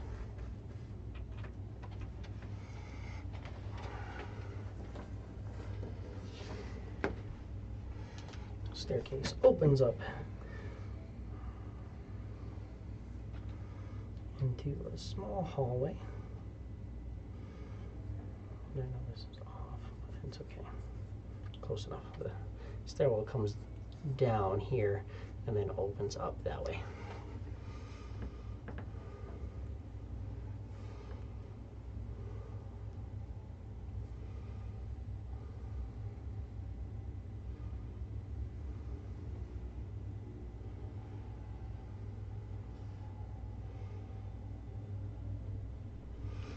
On the far side, who's going first? Kind of feeling Clef kind of just took off. He's been feeling like this is all on him. So. Pretty much. All here because my dumbass. You don't even remember what you did. Right? To get in bad standing with this guy. When you get to this area, you see the light kind of shining. Well, what sources of light do you guys have at this point? Because the skeleton's gone. Clef has For now. none. Huh? Clef has none. Is it dark? It's dark. Yeah, there's no. Then I would start concentrating on my flame blade. You don't have like the light cantrip? Nope. Do I have the light cantrip? Am I good at light? I have the light cantrip. I'll just like lightly touch something on you and it's kind of glowing with light since you're in the front. Yeah, and that lasts for an hour. When you enter here, you see the light starts to kind of like twinkle and reflect around. On the far side, you see a door, and it looks like a cracked mirror. The center of it has like a kind of a pinpoint, and then just kind of cracks out and goes different directions. On the walls, you're noticing that there are these little mirrors set up. And the room is technically supposed to be 10, 20, yeah, because the room's supposed to be 40. Good job, me.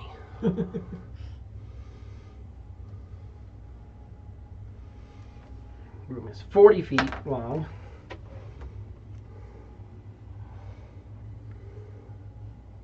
There's a false door.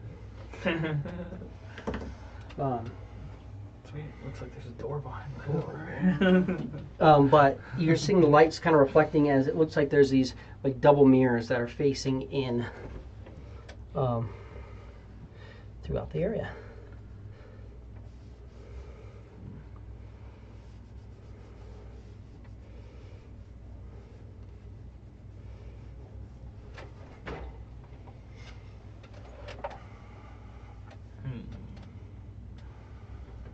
Cool. Clef walks in, heading towards the door across the room. Start walking in. As you're walking towards the door, you're noticing that you're not seeing your reflection in any of the mirrors until you get to this point here, and then you see your reflection in these two mirrors. The rest of the mirrors you're not seeing your reflection in.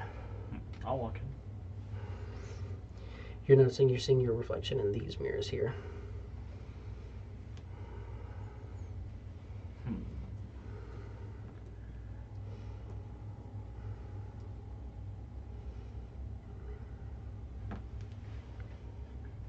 Just kind of at random. These are the mirrors that you're seeing your reflection in. You're not going through. But then when you look at it, it's not actually your reflection. It is a reflection of you, but it's acting differently. You're looking at yours, and you're seeing these two things. One of them, you're playing and you can't hear it, but you're playing and you're singing and hitting your drum and kind of going on. The other one, you're playing and the drum's not quite clicking and it's just a little bit off, but it's just kind of, you kind of see the scene. It's about 1 minute and it's just replaying in each of the mirrors. When you look at yours, you see yourself casting a spell and just this like, it's kind of weird because it's like you're watching yourself, and it's like you're casting a spell at yourself, and at one point you're casting it, on another point you see and you cast it, and it seems to like this little surge kind of goes off and like magic kind of swirls around and then it ends. Cicatrix sees himself like fighting somebody, and then he just kind of like is thrusting towards the ground, and on another one he like fights, kind of holds back for a second. Blotch is just seeing these like weird sorts of motions of him inside of basically the way you guys see it as well. It's like he's seeing these little forces, and one he's like kind of reaching out and trying to like channel into him, and another one he's channeling into him just slightly differently. Velnox sees himself kind of working and putting something together in two different kind of distinct things. They're all relatively the same, but it's just slightly different. You're seeing two reflections. And you hear Valeth. I thought it'd be fun to let you wrestle with yourselves. Don't worry, I'm rooting for you.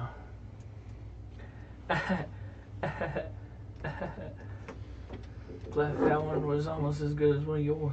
Right? At least mine are actually funny. I thought it was funny. Get it? Because you're wrestling with yourself. And so I'm rooting for you. I hope that you beat yourself.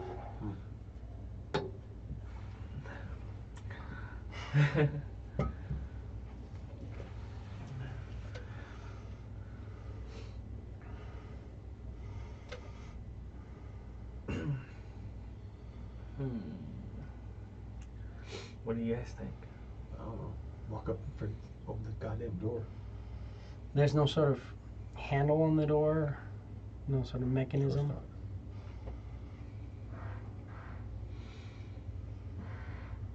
Yeah, you can just walk past the puzzle. But hey, you gotta try. Sometimes the easiest, most obvious solution. Sometimes walking past I think the it's puzzle funny. is the answer to the puzzle. I watched they have like some of the things and they're like, oh, like the players like trying every single thing before they try to open the door. I'm like, man, I almost wish. There's so many times where like there's like a trap or something. They're like, all right, well I'm gonna open the door. I'm like, this is gonna open. Okay, here we go. That's fine. You just opened it. I tried touching I played both sides of the too mirror. long. They just fucking fuck shit up. So yeah, it's tough to get that mentality out and No, I feel you. try and. Is anybody not at full health? Clef not at full health, but he's not bad. I'm gonna have a good pretty- berry. Tarquin's Another good berry? basically I'm gonna bloody, take but a he's good not. berry. Do you need 4 more? I can use one. Take 4 more. Can you use 4 more? Yeah. I'll take 4 more. Velnox can take 4 more.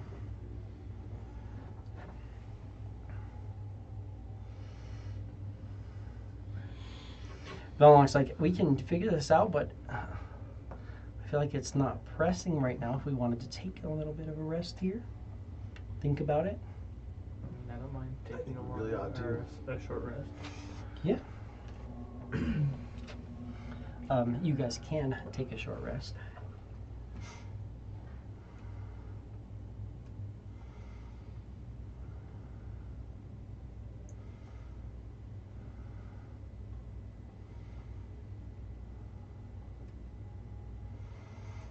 Velnox is going to spend 1 hit die, d6 plus 3.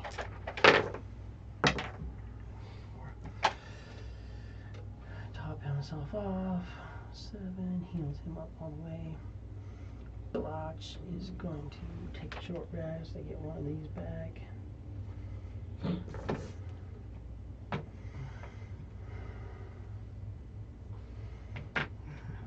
Spend a hit die. D8 Clef plus. spent a hit die and it only wasted 1 hit. Nice. Oh, I'm gonna, during this 6. short rest, I'm gonna regain 2 of my sorcery points. Heard. Spend a second hit die. Up to 6. Leaves me 1 shy of full. And then I'm going to use all of my sorcery points to regain 1 of my level 3 spell slots. Okay. Cicatrix is going to use 1 of his hit die. Gain 10, 12 hit points back on a short rest.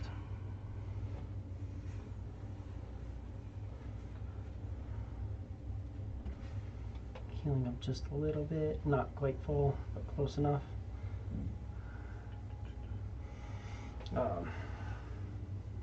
So yeah, short rests taken, and you're seeing the same things kind of going back and forth. What are your guys' thoughts at the moment? Now I'm going to try touching both sides of the mirror. You touch either side of the mirror, and seems pretty okay. Like, I mean, it's just mirrors. Touching them, They're you're not solid. seeing your reflection. You're seeing this like thing Right. plank out of you, but they seem to be solid. I mean, you kind of push at it, like when you touch it, it seems like it has a little bit of give. Like they're not the most stable mirrors.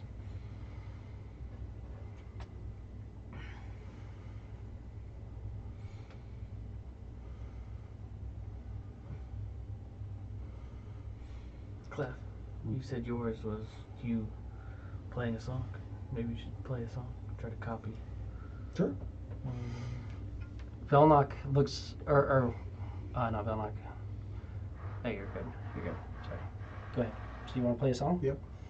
So start playing a song. You're like mimicking what you do. Give me a performance.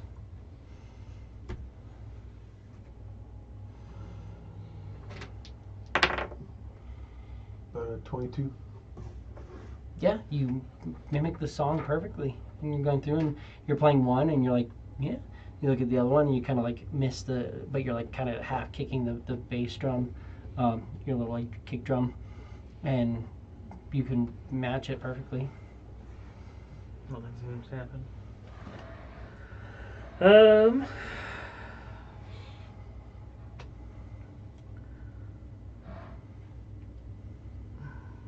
Both of these seems like two sides of the same coin. Like one was you playing a song and playing it perfectly. One was you kind of messing it up a little bit. Two different versions of yourself. Overall,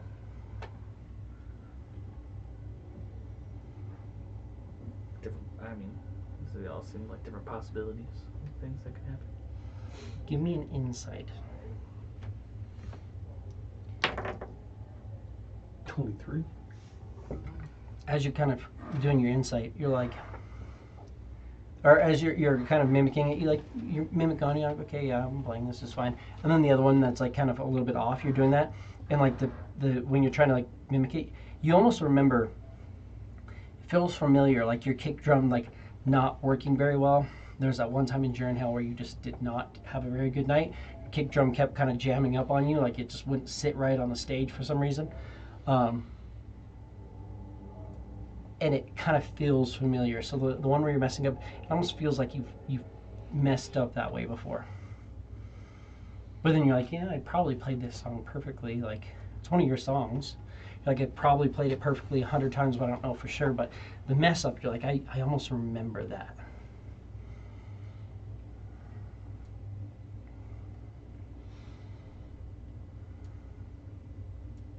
Don't recall anything specific about it though. Giving us reflections of our past. Failures, past successes. He's gonna play the song that he's playing that he messed up. He's gonna play it right. That's pretty much what one of the was the reflections first is. one? It's the same song that you've played Right. before.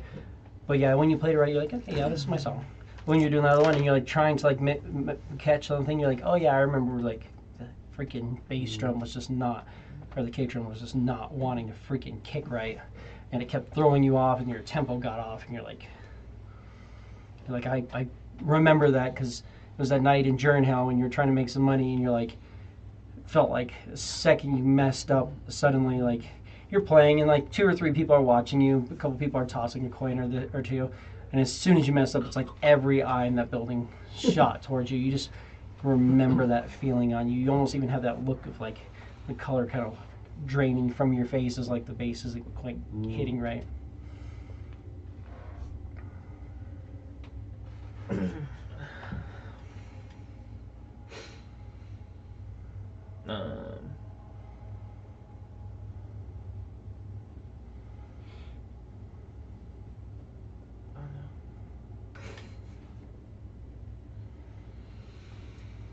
Break it.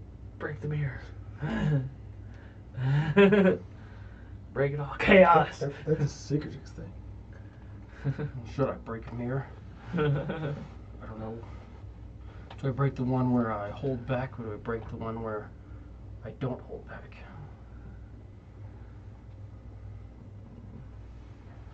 Can I do an insight? Mhm. Yeah. It's a 14. Not really. You're like, I don't. You're like, I'm casting. The wild magic seems to proc a lot. And you're like, well, I'm casting Sorcerer's Burst. And I'm casting Sorcerer's Burst and wild magic is procking. I mean, it's happened. Both of these have happened. You're not really sure which one.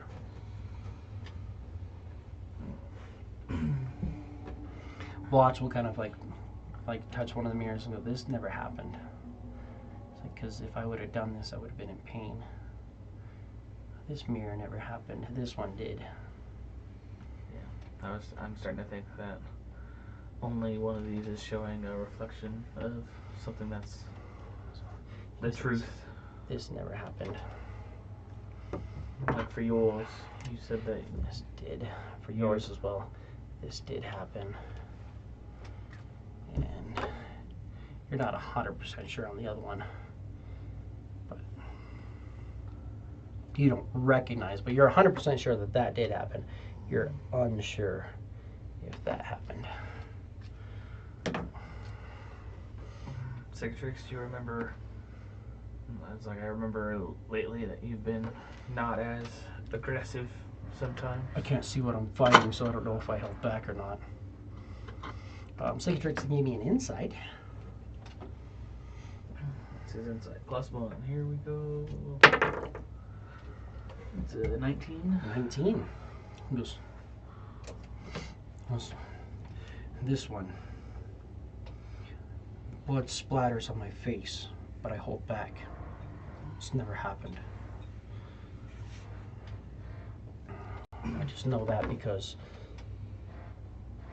every time I hold back when something gets low, I try not to go excessive. It's like, but this, me going all out, that looks familiar.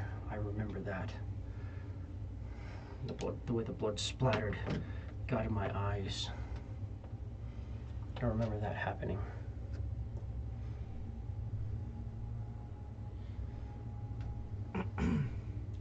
What about you, Vilnock? Can you give me an insight? 6. Oh, you got a 15. 15. He still has his inspiration too. Spark inspiration. 17. Just barely thought, yeah. So he'll look at it and he'll be like, I know for sure, you know, what I'm doing in this one is a correct procedure for dismantling a corpse. However, in this one, he's like, it is sloppy. I don't remember ever being that sloppy, and I'm ignoring and destroying way too much of the muscle tissue. It can be used for other things.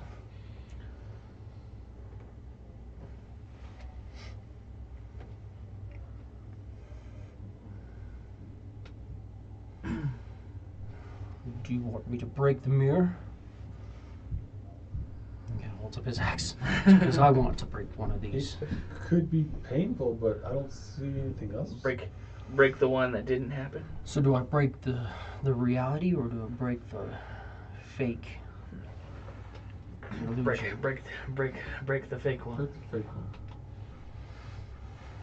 and he breaks the fake one, and the mirror cracks, and you watch like he hits it as hard as it could, and it shatters, but it's almost like think of like a windshield, like it shatters, but it looks like it's like magically all the pieces are held together, like kind of, and it goes through, and the images are gone, but one of the cracks in this mirror goes and seals up.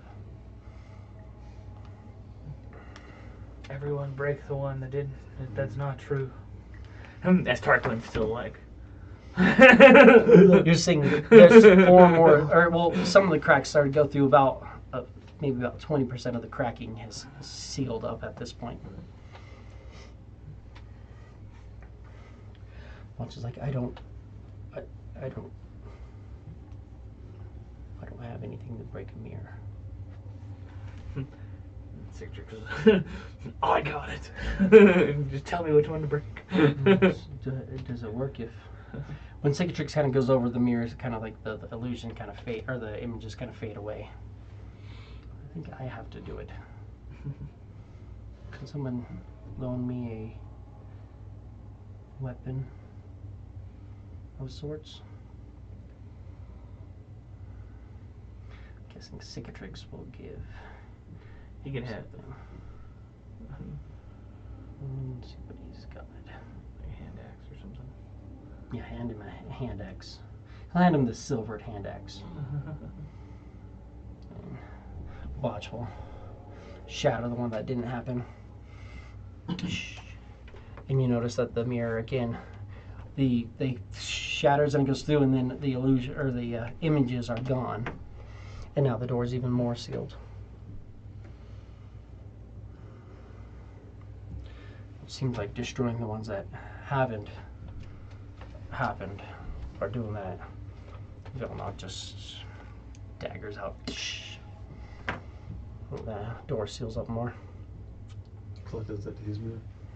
Do you want? So the one that you're like, I don't remember this happening. Yeah. Shatter that, same thing. And I'll give one more insight. Not really sure. I mean, you're seeing the same thing. So Right. you've got the surge, and you've got the not surge. But it's specifically Sorcerer's Burst. It's Sorcerer's Burst.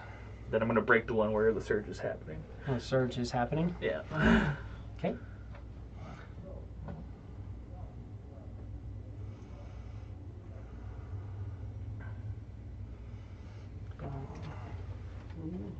All right.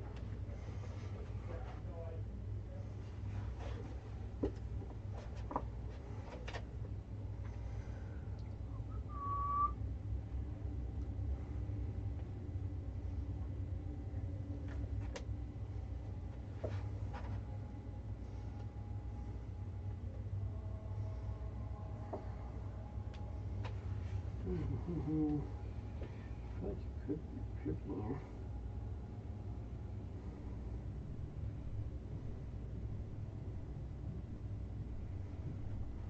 Not in this book. There's one here as well. And it's reactions.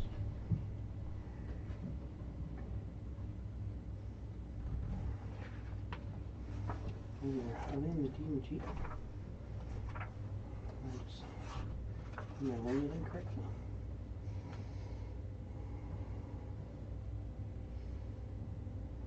Yeah. Should be the DMG then.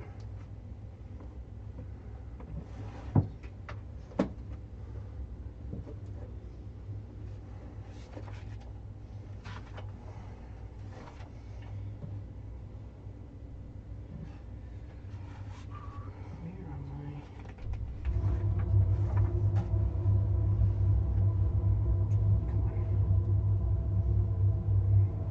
NBC tracker. That's only NBCs.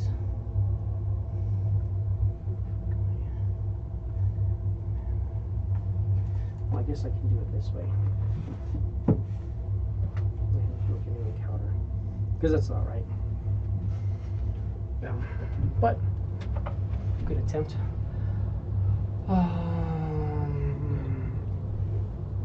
Only getting one wrong isn't that bad. Let's do this.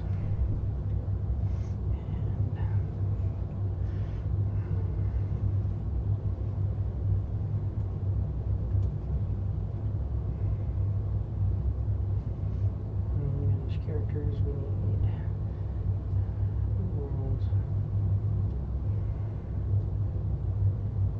and just the 5 of you.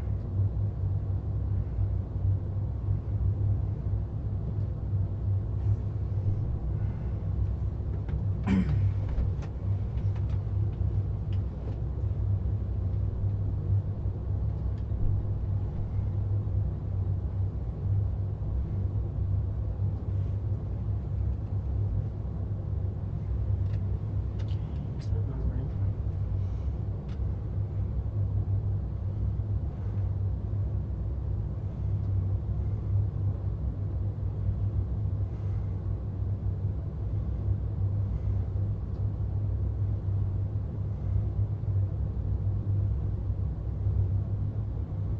Super. No, we're good. We're just gonna do it this way because this is the way it works best. Yeah. You go shatter the wrong mirror. As you do, How's SB1? Well, in my head, Sorcerer's Prayer shouldn't be able to proc wild magic. So, because it's a cantrip. Unless I use it with my shard. But.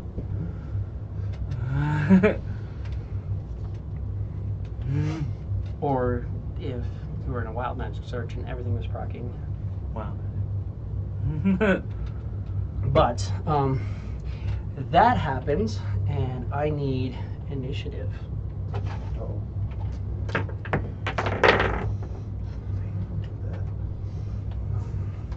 I'm first this time. For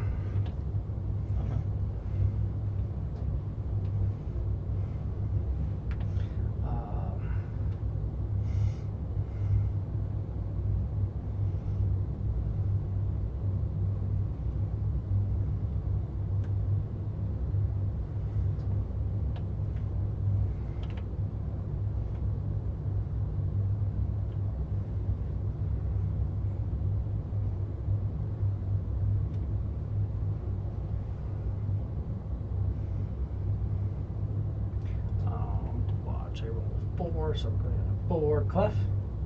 22. Battle knock. 15. Cicatrix. 18. Tarquin. 17.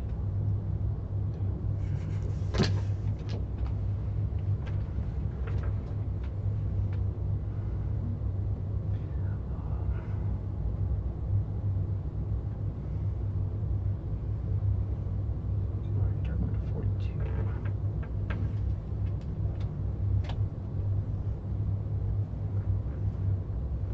Cool. So I'm going to start off, and I'm going to do a careful spell so that I automatically succeed, and I'm going to drop a fireball right here. So I don't care how big the room is, I cast fireball. Exactly. That's exactly what Tarkin would have done. And see, I have 2 third level slots. I have 3 second level slots. And 4 first level slots. And then my baseline, beginning of the day, you have 5 sorcery points.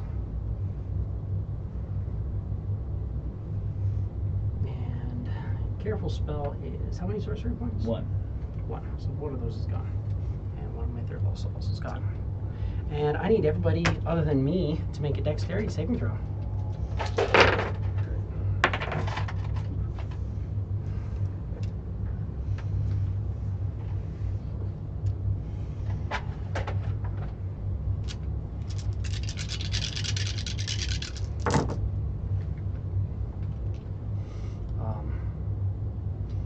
Blotch does not save. What's your spell save DC? DC 14. Blotch has a +1, I think. Dex 1, yeah. So Blotch is going to take all of this.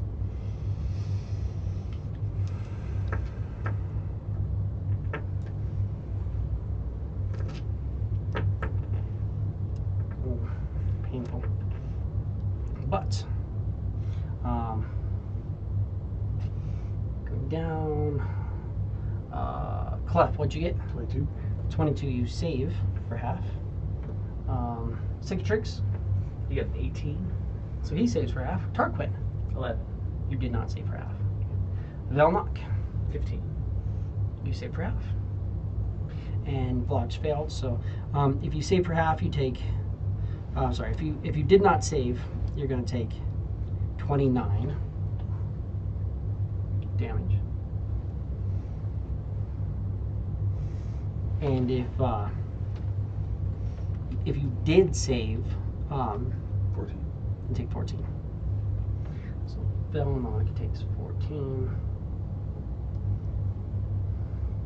Cicatrix saved, right? Mm-hmm. He takes 14. Watch the case of boom, boom, boom. And then I'm going to proc my sorcery item. 81. That's close. If it was like an 89, it'd been the Thunderbolt thing. That's the only one I know for sure. I don't know what anyone. 81 from my Wild Magic Surge. This is another one I should just print out. Make my life easier. Just have a little card like the crit card that just has Wild Magic Surge on it. 81 is Radiate Bright Light in a 30-foot radius for the next minute.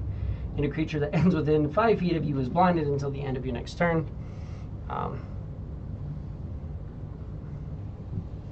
gonna go 5, 10.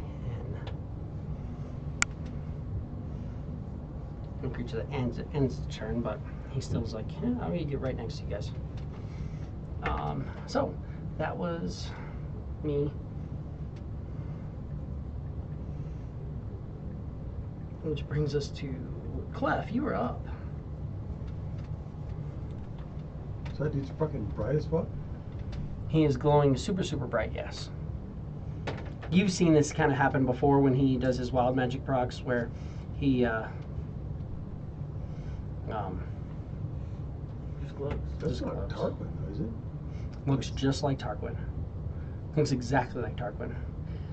It's a new version, and it's just fireball juice. You're guessing that it's probably not Tarquin. It's probably a reflection of Tarquin, but it looks just like Tarquin.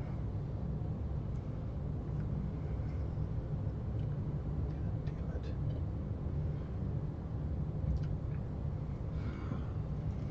Step up and punch his fucking bitch ass. Stop being so bright.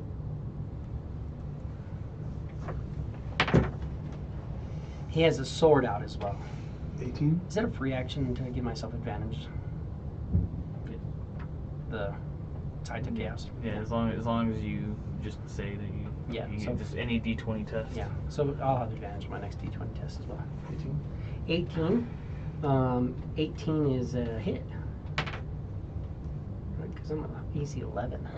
9 points of damage. I would shield it, but that's not going to do anything. 9 points of damage. Cicatrix gets Bardic Inspiration. Go. Ah, Punch him again. yeah. Knock that. What'd you hit? AC 10. Oh, no, not quite. And Very close. moves back. What do I have left? 15, 20, 25, 30. Yep. And I get an attack of opportunity at advantage with my sword.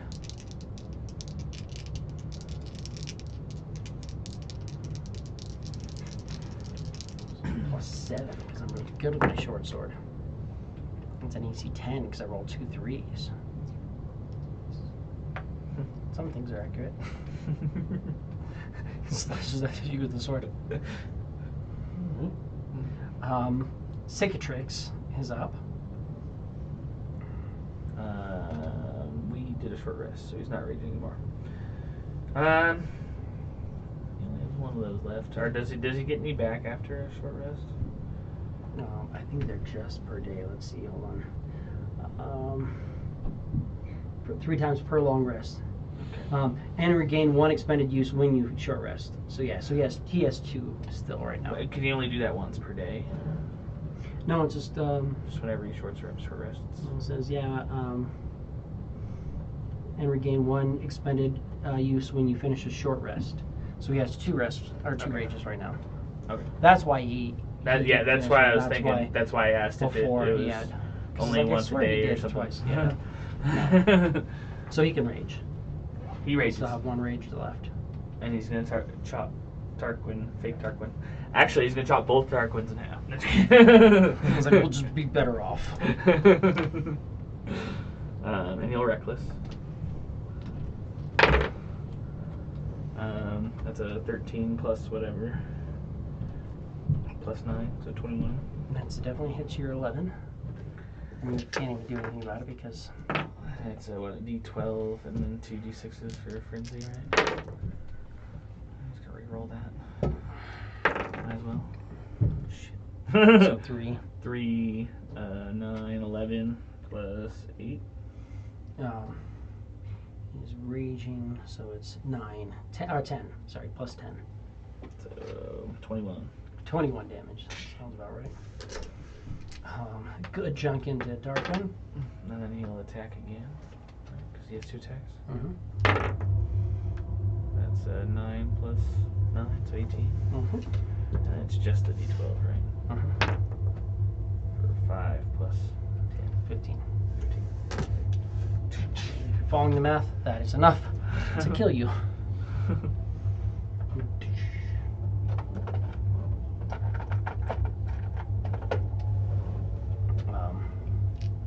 So yeah, that shatters, and when it shatters, the door completely seals up. Now you're seeing this window.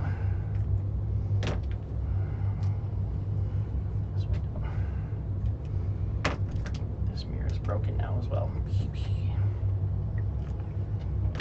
And the door seals, and when it seals, all the glass goes through, the reflection kind of fades, and it just looks like a metal door, and there's a handle on it. It's no longer magically protected. I'm just gonna go open the front door. Door opens. Sorry, guys.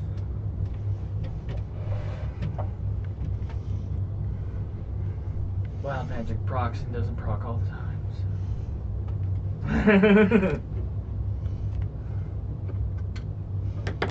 It's really a 50-50 guess. Right?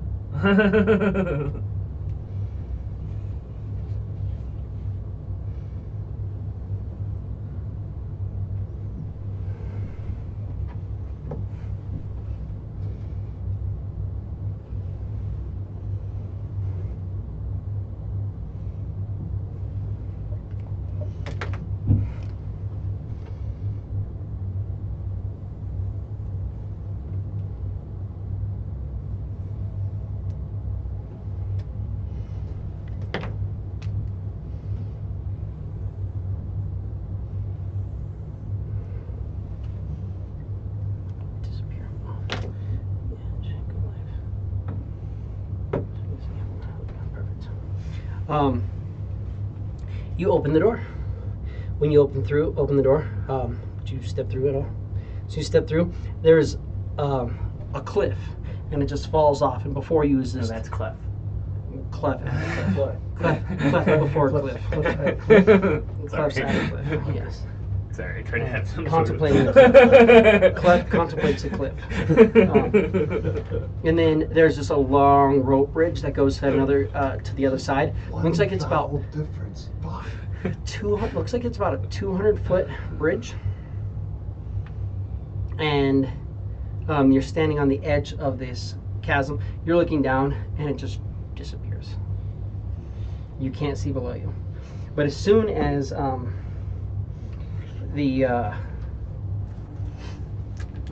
as soon as you do that, you see Valeth. It looks like he steps out of the wall. He's kind of transparent, though. You can tell it's some sort of illusion. And he says to you, he goes, I didn't think you you'd make it this far. But Got a lot of surprises. and like as soon as he does this, you can kind of see like this, like he steps out and this kind of like ward goes behind you. You're like locked out of the room where everybody else is. It almost seems like for a second maybe they like kind of slow down and they're moving at a slow pace, moving towards you. Because I didn't think you'd make it this far. Maybe you're not as useless as the rest. If None of us are useless. if you're if you were to reconsider and maybe take an innocent life, and he kind of glances back in that room, maybe we could keep you.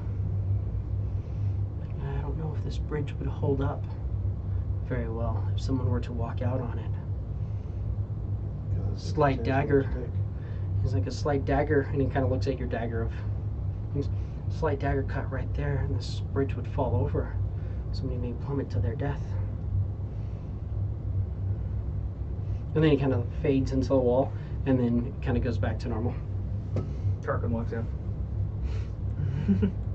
It's like tight. There's like a 5 to 6 foot cliff going off, and it just kind of disappears both ways, and then a bridge going across. And on the other side, you can see like a big doorway.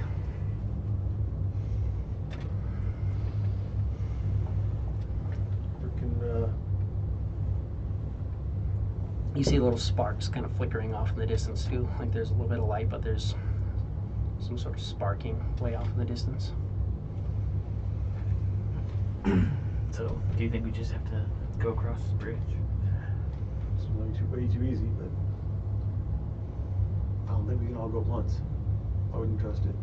Let's Well, I don't mind going first. It seems kind of rickety. very careful. This is my fucking catastrophe. I'm gonna go first. I will set off whatever fucking traps there are. Plummet to my death in this fucking bridge. So you're gonna walk across? I'm gonna start walking.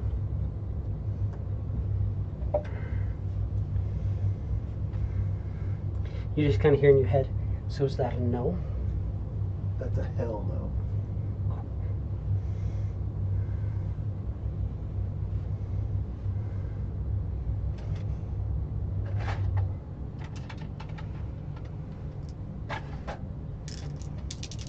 Give me a dexterity saving throw. What? 25. Cool. Half the bridge just collapses, and it's just sitting on the side, but you grab a hold of it real quick, and you are dangling above the chasm at the moment. I need fireball dice still. I kept them because I was hoping to fireball again.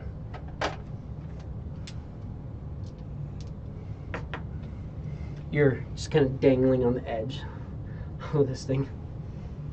So is it like a suspension bridge? where It's the like a bottoms suspension fell out? bridge, but it's pretty tight. And then basically like one side of the suspension dropped, so now it's just like a rope, and then basically wooden planks hanging.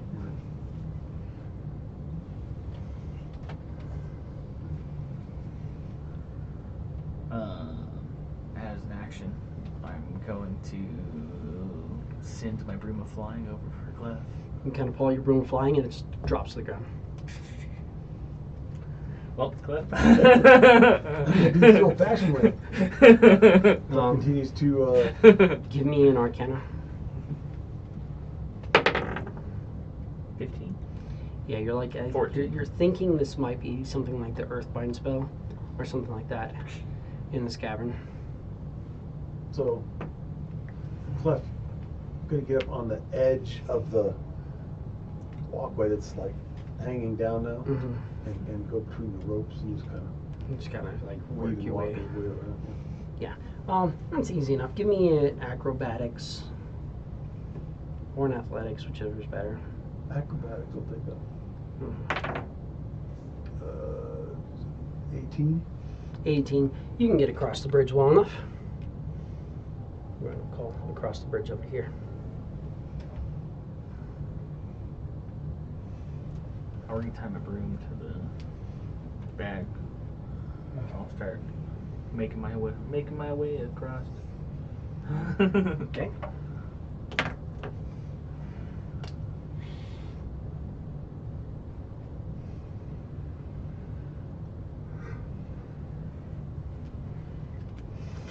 Give me an acrobatics.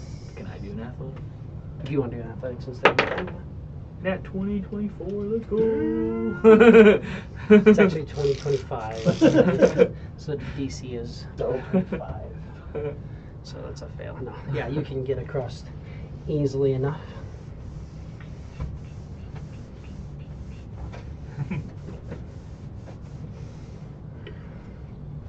So you guys are both across this fallen bridge.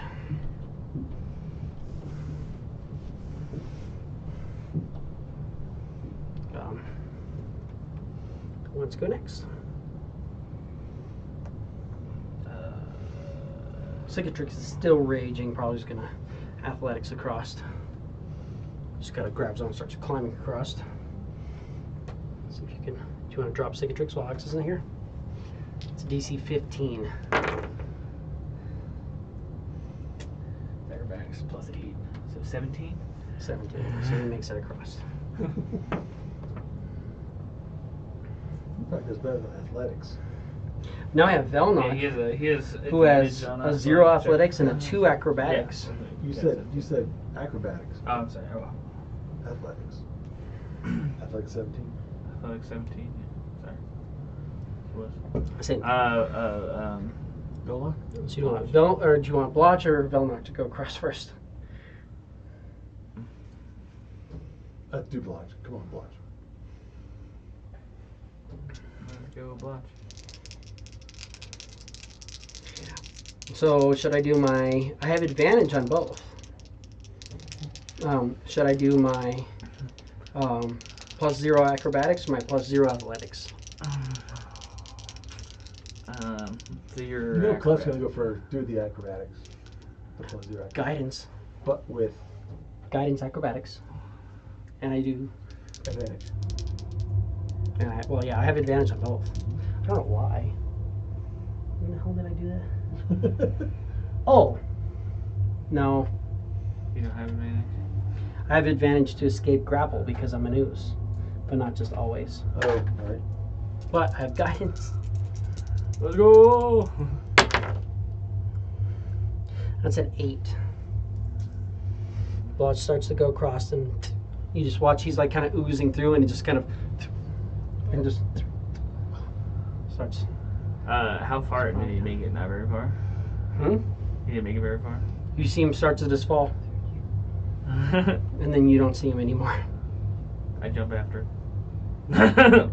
I climb across the bridge and jump after him. He's on this side, so you watch. He falls.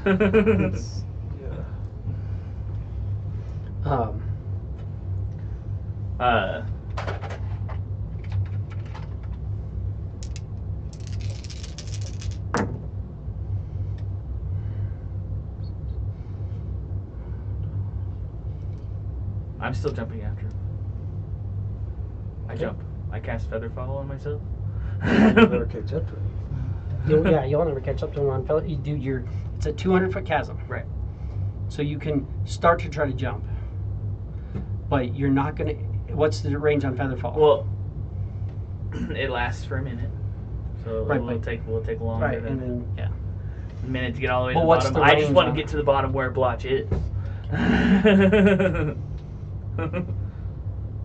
Like Blotch saved us so many times. If there's any reasonable chance to Right. save Blotch.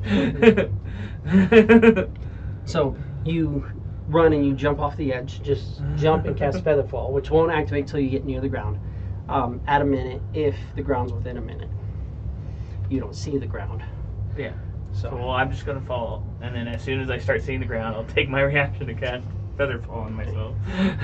give me. So you're gonna use your reaction. Do you jump and cast it right away? No, I'm Or gonna jump when you- and wait until I can Okay. see the ground, and then cast Featherfall. Cool. Give me a Wisdom saving throw. That's a 8. You take 13 points of fall damage. Because you're not seeing the ground, and then boom, you're on the ground, and like you hit, and you kind of look over, and there's about this much of an illusion of a pit on the ground. So you're only 40 feet down. and you kind of stand up. Nope, I'm down. Hmm? I only have 13 HP. Oh, okay. Well, watch. You just see. Watch stands up and starts walking. You just see Darkwing. He's 40 feet down. You watch him go, and then his body's just floating. And I mean, he was like fucking beelining to go as fast as he possibly could to get to Blotch, and went right into. He just dove into the kiddie pool. Like, yeah, that's deep enough, right? Shower in the pool. I'm walking across. It's gonna take me a few rounds. It's 200 feet. Right? So you're unconscious on the ground now. Okay. You watch. He falls and he's lying there on the ground unconscious. So Cliff's going to feel his way down and walk over to him. Or no. I mean, there's. It's a straight 40-foot drop. So 40-foot straight drop He off the gets- edge. 60 feet. But he's within 60 feet, yeah. So you Yeah. can just be like, So, "Hey, dumbass." hey, I got a healing word for you. Don't do that. There we go. How about first level healing word? Sorry, let's say 2d4.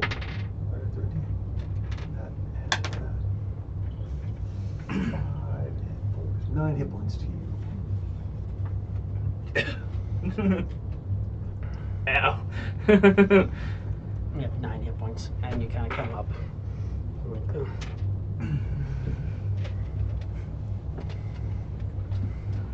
Velnock also wants to go across. He has +2 acrobatics. You want to roll for him? Sure. Let's do acrobatics. Natural 1.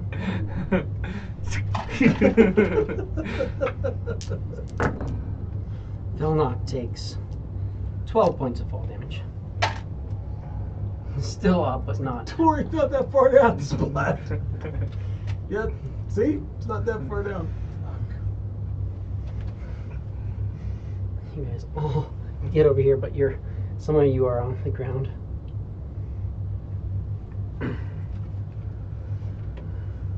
In my head, that looked a lot cooler. Cicatrix is like, I watched you do it. It looked cool. It looked pretty cool. I was clear. Yeah, that was stylish. Yeah. I wouldn't recommend just blindly diving into things. Let me do it next time. Yeah. See, that's your job, isn't it? I just barely got across the bridge when I hadn't even looked back to see that Blotch had fallen.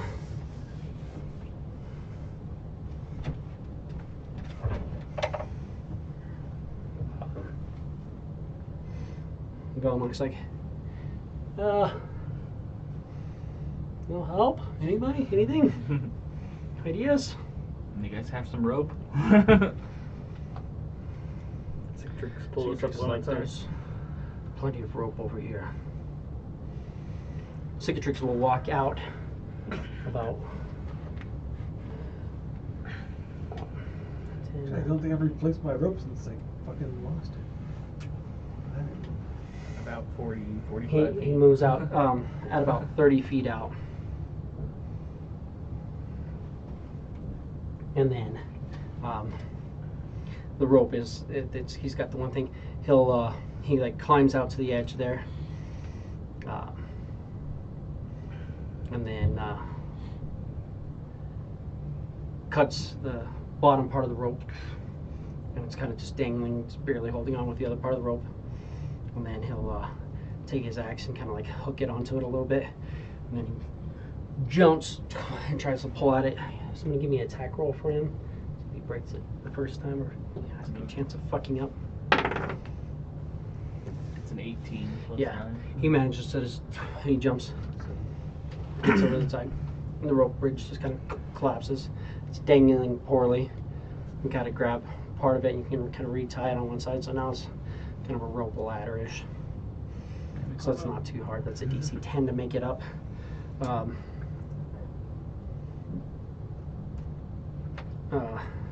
Blotch will tap Velnock.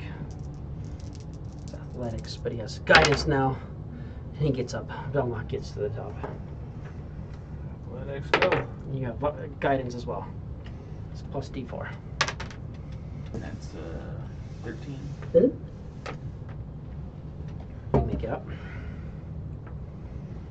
And then Blotch on himself. Does not get up.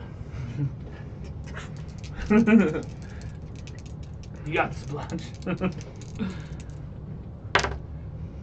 It does not get up. And that's a natural one. He takes 7 points of fall damage. So he's starting to get up and he falls off. Citrix, you might want to go down there and help him. You can probably carry him better than. Cicatrix will drop down and go on. I'm gonna grab a hold of him and then Cicatrix can give me athletics down, athletics up. He has advantage. Does he have advantage just because he's raging? Is he still raging? So that's 23 down and a nat 20, 28. Easily enough. Cicatrix being the hero. And looking cool while doing it. Right?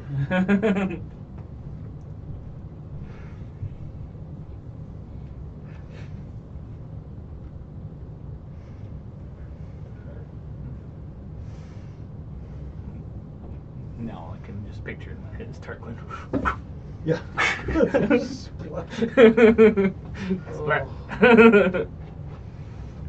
There's a very large doorway and some sort of crackling arcane energy ahead of you. Blotch is like, I rest. I need at least a little bit of rest. How are you guys right now? Not great.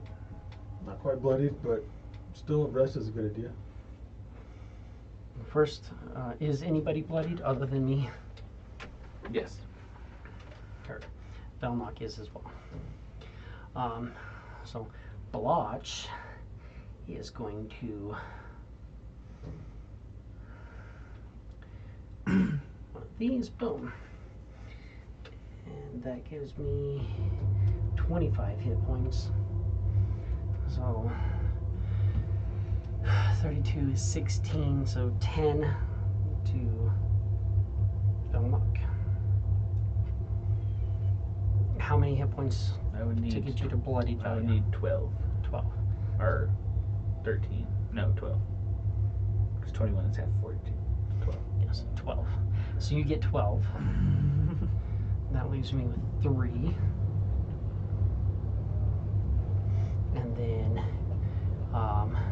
let's see, 29. So, no one else is bloodied? No? Or you're right at the bloody value? Right. I can give myself, I give myself 24 of 25. That brings me right to the edge of bloodied.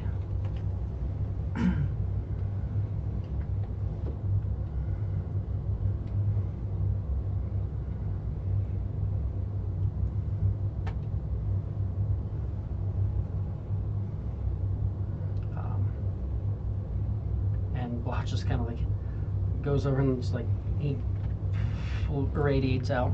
You see, he just does it twice. Just kind of tops everybody off. He'd bring everybody up some and then up again.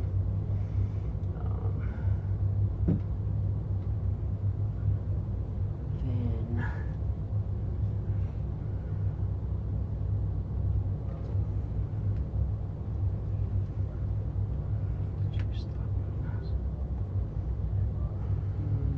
yeah, so you're there. Sorry.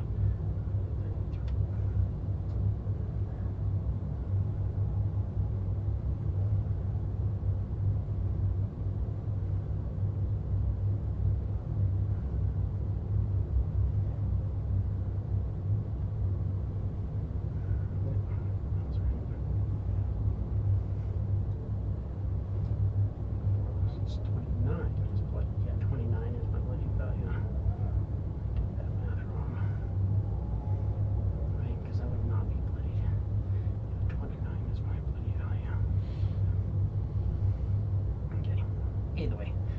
2 of those, but then takes a short rest and gets 1 back. During the short rest, I'm going to try to heal up a little bit more. Let's see, so you guys can mark off a short rest. There's nobody else here directly trying to do anything. Use 2 of these. Also, if anybody doesn't have heroic inspiration, remember you can be giving people heroic inspiration. Right.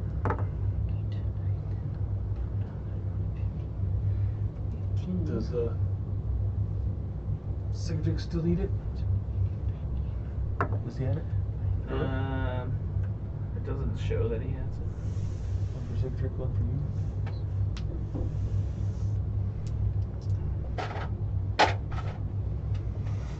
Watch is like, I'm not full. I need to be able to not focus on me. I'm gonna eat my last 2 berries. And that gets me as close to full as I can get. Velnock is going to use up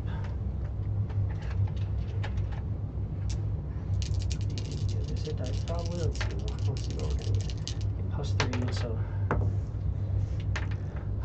8. You got yours, right? And 5. That's close enough. He has 1 hit die left in case he needs it. 4, healing himself. But he's damn near full. Cicatrix. He can take 1 more. Should be fine. Because his do a whole fuck ton. +2, but this double will roll high. Hey, there we go, 12, so 24, fucking 26 hit points from 1 hit die. So he is fine after a short rest. He still has 2 hit die left. Tarquin, did you use any hit die? I used my last one. Heard. Are you not full? Nope. Clef, did you use any hit die? I used 1.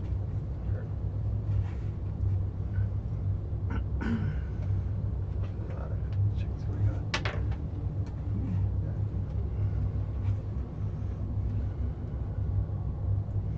And that's plus your con modifier. That's still 9 hit points that you didn't have before. So you're not full, but you're close. Damn close. I'm 1 off. Velnock is 3 off. 5 Tarquin It's 13 off. Cicatrix is fine. And Clef is 5 off. You guys are fine. No more berries. No more. Really, a lot of stuff.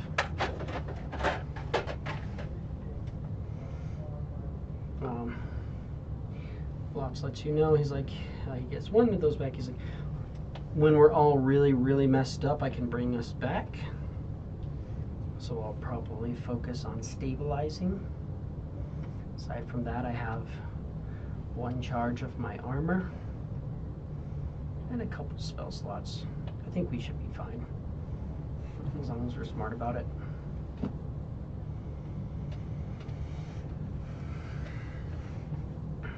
But I don't know what's ahead of us. The only way to know is forward. Yep.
course, the wall kind of disappears out.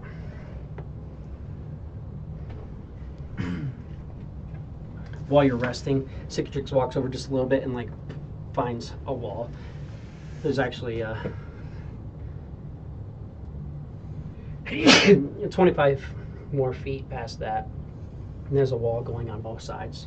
You guys are realizing that this is just a cavern. It's not that. It's a big room, but it's not as big as it's endless each way. So, but in the center of this room,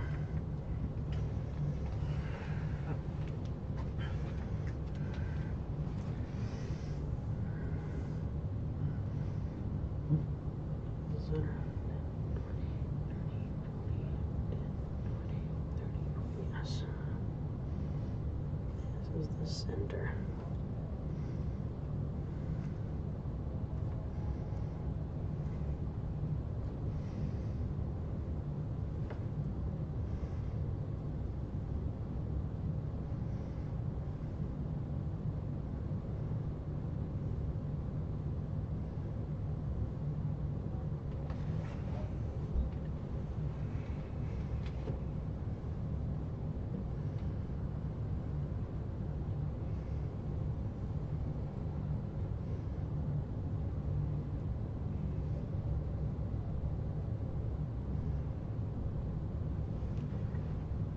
You're seeing crackling energy coming off this big sort of clockwork device that seems to be spinning and crackling.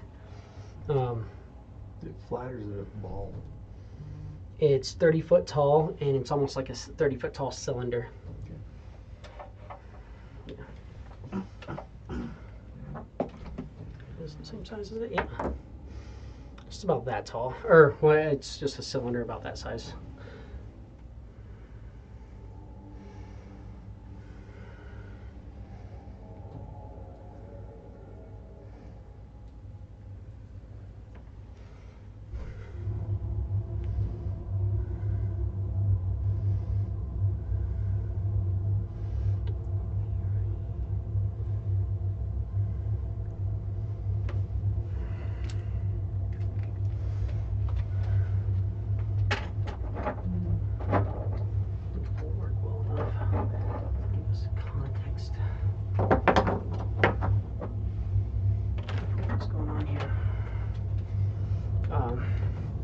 And then you're seeing these, as you kind of approach this door, you're seeing these arcane pillars, kind of arcane conduits, if you will, that are channeling energy into it, but they seem to be like crackling. You're seeing that this thing is spinning in like kind of clockwork fashion. These on the outside are like jamming and spinning. You're seeing crackling energy shooting into them, and this energy keeps like sparking off into like different swirls and different like little tufts of fire will show up, or like ice, kind of like a little arcane arc shoots off and bits of ice drop to the ground and things like that.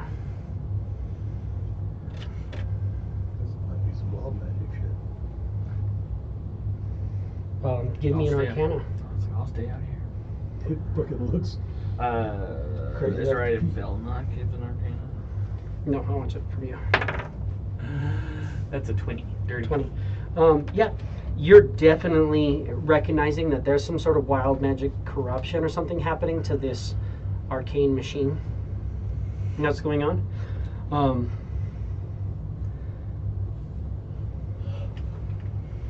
Something is definitely happening. This is definitely something wild magic related. Say it looked kind of similar to stuff we've seen you do. Be careful, especially if it's like back in Rivers Break when stuff just started happening to happen.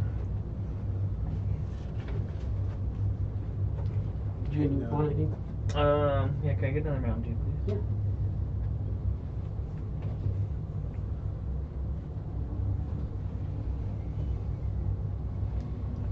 I would grab this, let you guys talk, discuss what you want to do. Yeah. What the fuck to do here? So, hey, I just walk in and see what the fuck happens.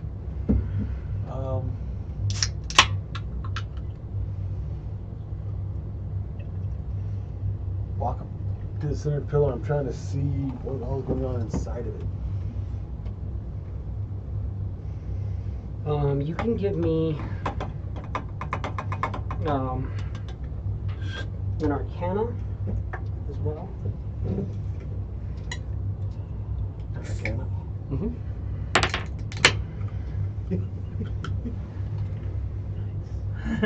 23 with a natty 20. 23, natty 20, yeah.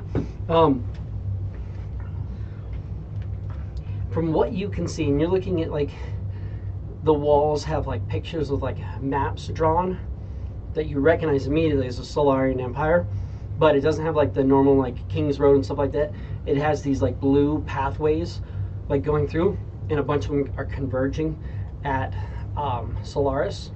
So you're thinking this might have something to do with either ley lines or something with the weave.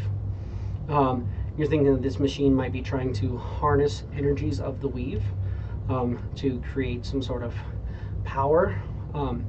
But it looks like somewhere along the line it stopped, or it's malfunctioning. So this is the machine that he built and why he had all the traps to keep people away from it. Maybe this is why he just turned into a Trappist, because now his machine is just malfunctioning. But that's kind of what you see happening here.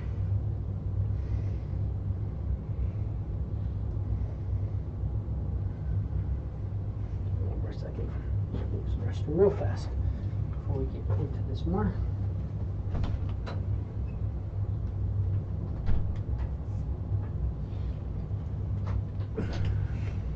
They should touch it. They won't touch it. You want me to touch it? There's a bunch of wild magic going on. Yeah. The guy who does work in wild magic, touch something wild magic. No. I'm just gonna touch it. Ah, you. Tarquin. If it Tarquin's kicks my ass, then after I'm gone, then you can touch it. Sounds great. That was also why, because I obviously not trying to metagame, but he was like, "Go ahead and cut the bridge or whatever." So I was like, "Tarquin will walk out. If you want to cut the bridge, he'll just cast Featherfall on himself, and it'll be fine."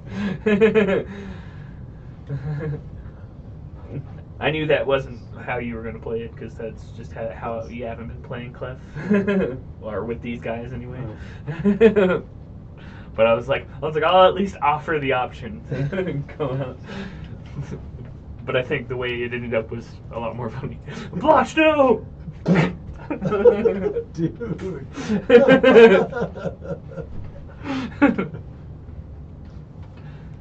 It's always frightening when you're DMing and you just hear people in the other room start laughing super loud. You're like, okay, what sort of disastrous moment are we about to get into? Laughing about Tarquin doing a swan dive into the shower in the pool. Oh, yeah. Okay, that's fair. Because I was telling him out, like, obviously I don't want to metagame, but I was like, I have Featherfall. I'll be like, I'll walk out on the bridge. If he decides to cut the bridge, I'll just Featherfall myself. It'll be fine. It doesn't work. But I was like, I think the way the other way it worked out was perfectly fine. It's hilarious. There's an episode of American Dad that I'm thinking of where Roger's sitting on the lifeguard post and Stan, like, the kids start trying to drown him in the kiddie pool, so it's only like 2 feet deep, and then he like looks over and Stan's floating, but it's like 2 feet deep, and he goes to just dive, and you watch and he just dives, and like he lands and his like head, like the back of his head's out of water, and his arms are crunched in, and his whole body's just like scrunched in. He's just like, just this is what I see, just like his land face in. Oh. It's totally scorped out. And you're like 13 damage. Because you're like, I want to hit terminal velocity as fast as I can. Just Heels do a little tap tap on the back of the head, scorp out. There you go. And you were like 13 damage. I was like, well, that's all I have. And that's enough to do me in. So, Clef's gonna walk up and touch it. You want to touch the machine? Yeah. So you walk over Mm-hmm. towards the machine, and you gotta go touch it before that happens.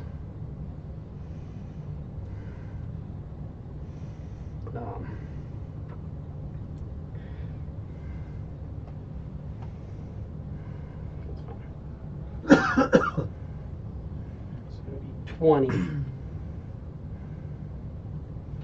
that's my surge. So yeah, you walk over and you kind of touch it, and you're like touching the edge of this thing. It's just metal, and you're seeing like, think of like gyroscope type, like swirling things kind of inside of it. And it seems like you get just like a little bit of a pull towards it, like it's trying to like the way it's spinning is trying to like pull stuff into it. But you walk up and touch it, and nothing happens at the moment. At the moment. At the moment. At that moment, nothing happened. Anything else you want to do specifically? Besides Hurt's language, they just start walking around the edge. The whole way. Which way? That way. Yeah. Towards you. So that'll be your full move there. The- I'm just gonna grab this because it makes my life easier to use a book rather than trying to flip between like 20 different tabs. Except for WIM. There you go. That's all I need. So that was Brad. Nope.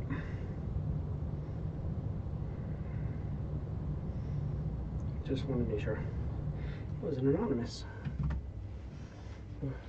So you're going through there. I need Dyson. I need 3 of these and 3 of these.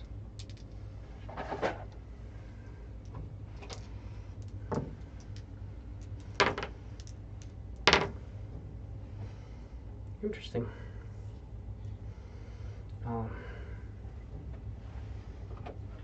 Interesting. That one's such a good one, but not for me. So everybody has vulnerable piercing for the next minute. So everybody's vulnerable to piercing damage as one of these things sparks off in a wild surge. You guys just kind of like see this kind of like little like almost like magical cracks kind of going over your body. How is this going to affect it? Let's see. Oh, that actually does. So, then you see the surge happens, and you watch these kind of like broken machines kind of seem to like, though the way they're jamming is seeming to kind of cause the metal to crack and stuff. But then you watch one of these kind of surges off, and the like fractured, like kind of cracking metal, like heals a little bit.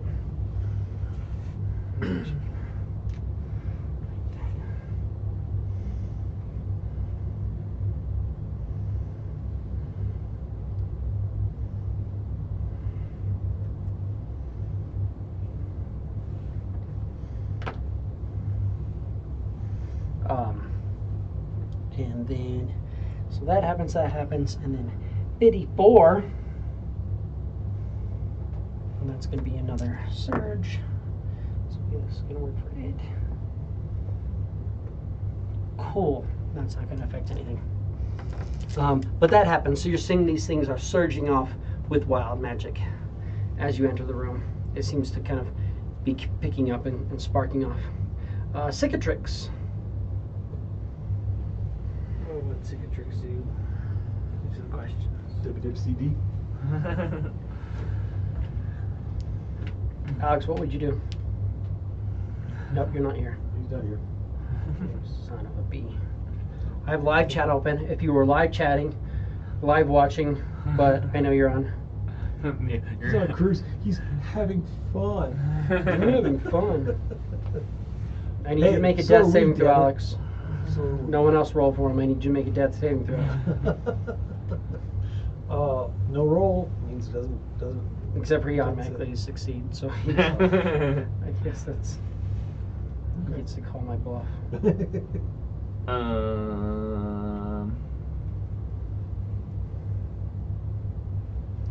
going up. Mentioned wild magic. Seemed like that. What secret tricks walk? Hit dice heal 8. Huh? I just said hit dice heal 8. You healed for 8 hit points with your die. Just now? Oh. Yeah. Probably earlier. Oh.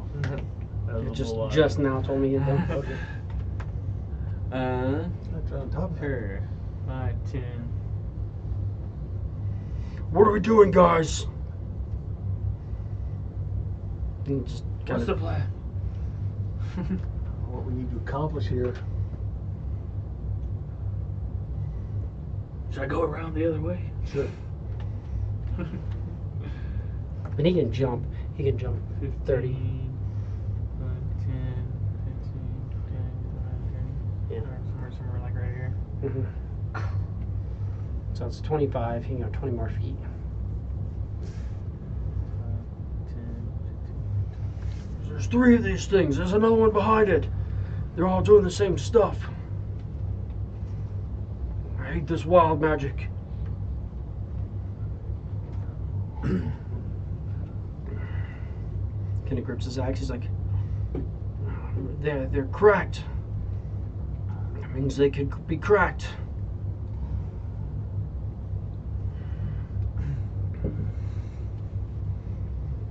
Still, I can think of it. He'd be able to do currently.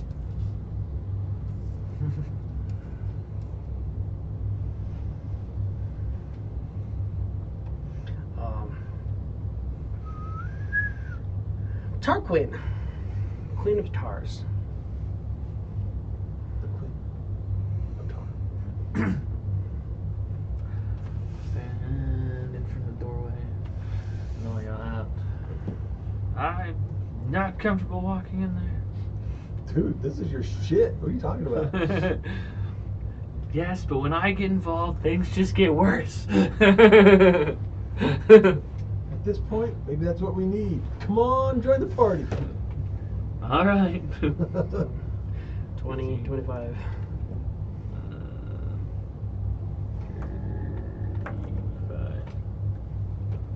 I'll start walking toward one of these things. It's crackling, it's kind of jamming, it just doesn't seem to be wanting to spin. Do you think I should cast something at it? No. Should we try to break it more? Hit it with a stick or something. Are we hitting it? Is that what we're doing? Hitting him? Hit it. Are we breaking this thing? Let's fuck this thing up. Velnok, give me a insight. Or you can give me an arcana. Actually. It's a 22. 22. Yeah, because I then use a plus 10. If we have the ability, we could potentially fix this. Something like this under the city could be powerful. Yeah, except the freaking douchebag's gonna take it back if we fix it. That's what he wants from us. Maybe. Fair. This right here isn't something he would control. This would affect the whole city. This is all his little fucking party down here. I'm sure that he has something to do with this. I agree. Do you want me to try to break it or attempt to see what I can do, fixing it wise? Might be smarter to fix it. Breaking it might make things worse. He's like, yeah. He's like, if this is channeling, if these are conduits from ley lines, tapped into ley lines, and we break them, Bad. it could be bad, or it could, I mean, it could already be bad and we could just end it being bad. Hmm. Random wild magic is breaking free. Should I try to conceal the wild magic or try to just break this off? He's like, kind of deciding what kind of spell he wants to do. 5, 10, What you 15. do is fix it. Fuck it. Fix If it? we can get this thing to work for us, we fucking win. And give me an Arcana from him.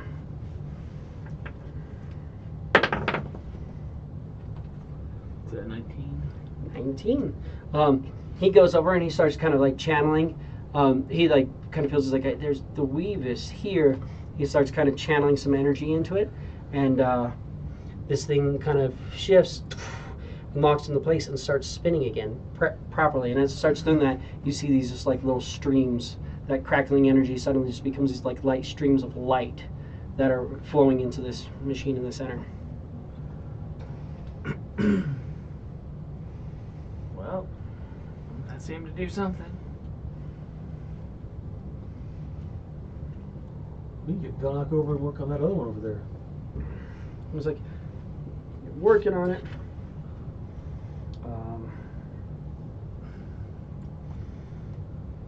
Belknap Blotch is up. Blotch will go.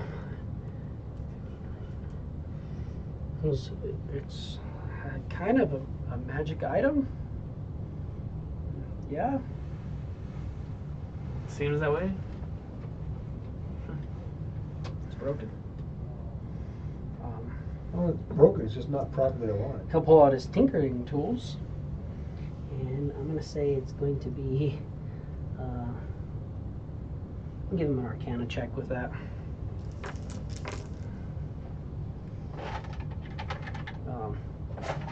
He will also guidance himself because why not?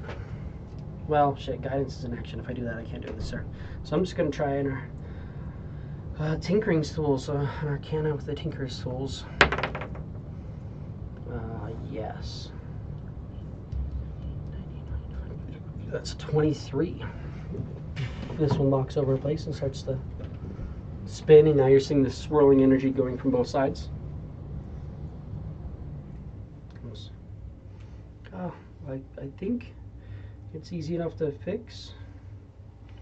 Does that mean I don't get to smash it? Don't smash it. In my head, This Six is like, one- break it! This last one's still not functioning properly. Maybe I should. Clef, you are up. Break it? To that third one. No, don't break it.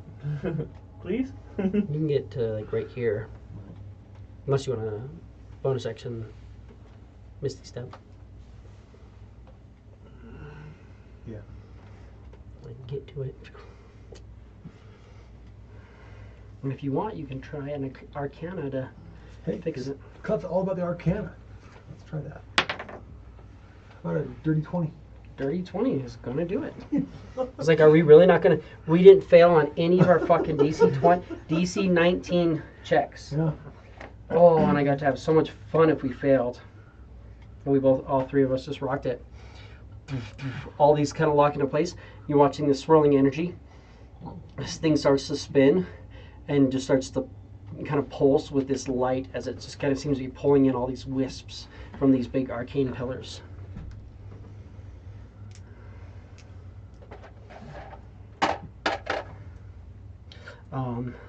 At this moment, you can regain one spell slot. Any spell slot. I'm guessing third level will probably make the most sense, but you can regain any spell slot. Had you had spent. Darkwood's feeling great. I feel like I can cast all of my spells. Yeah. It's one back, you cast them all. That's really good or really bad.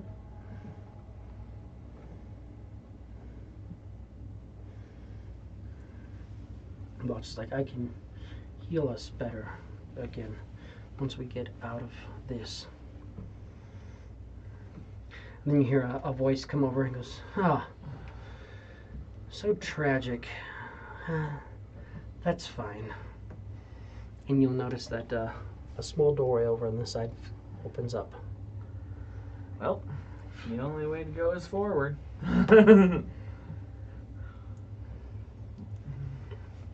Tarquin goes and suicide dives off the cliff. Dude, oh. Could you not? Oh. I don't know if anything's Let's go. happening. So you guys are gonna leave out through this door. I think so. You start walking through this door and you see these kind of like a stone cavern. Doesn't look like the same make as you guys step into the underground sewers area.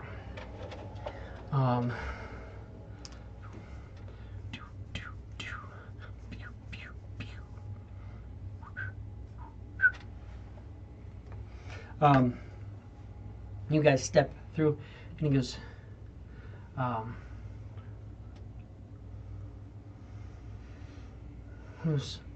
at least you fixed my machine. Now you can die like die like the city rats with delusions of grandeur.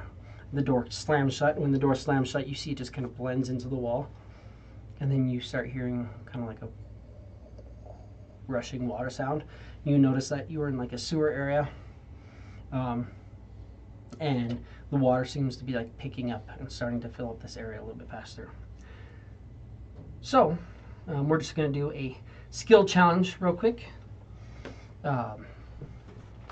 Everybody can attempt to try to do something to aid. The options that you have for the skill challenge are athletics, acrobatics, and perception.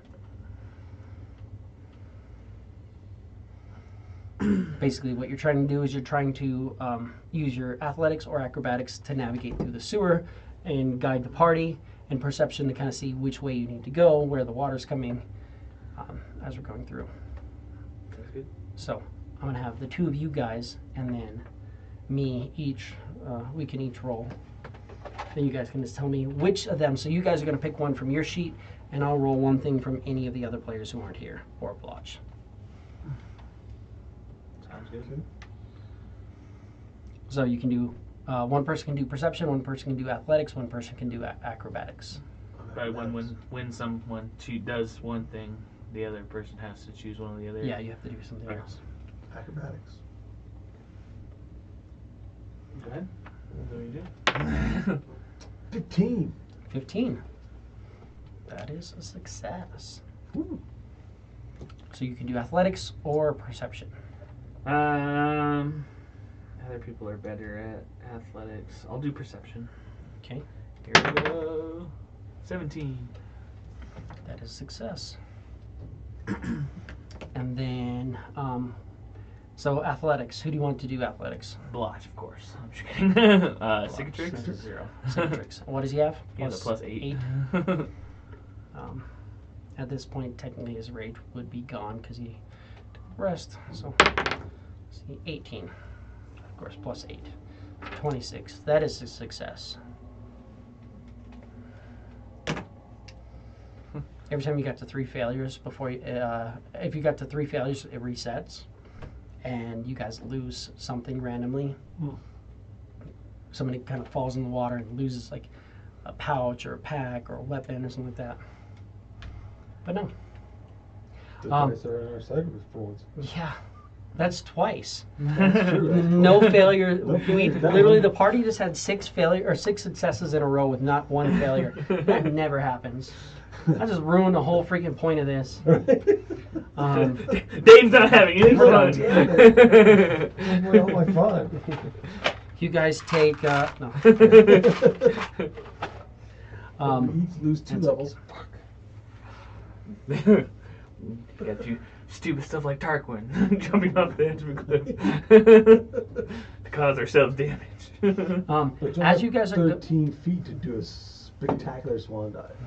you guys are moving through like kind of dark sewers and moving through, and eventually you start to emerge into the light, and you hear the bells of Solaris echo overhead as you've escaped. For now. For now.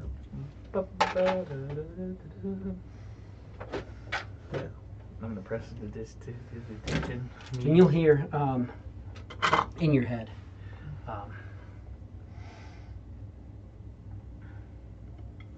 you've helped me for now. So the Black Blades don't need to know you're still around. But if they see you, that's not on me. Probably is on you, actually. They tasked you with getting rid of me, yet I'm still here.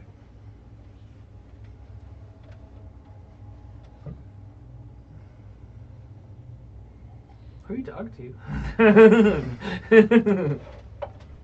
have these things in my head. to? Some of them sound like Blotch. Some of them sound like. Watch.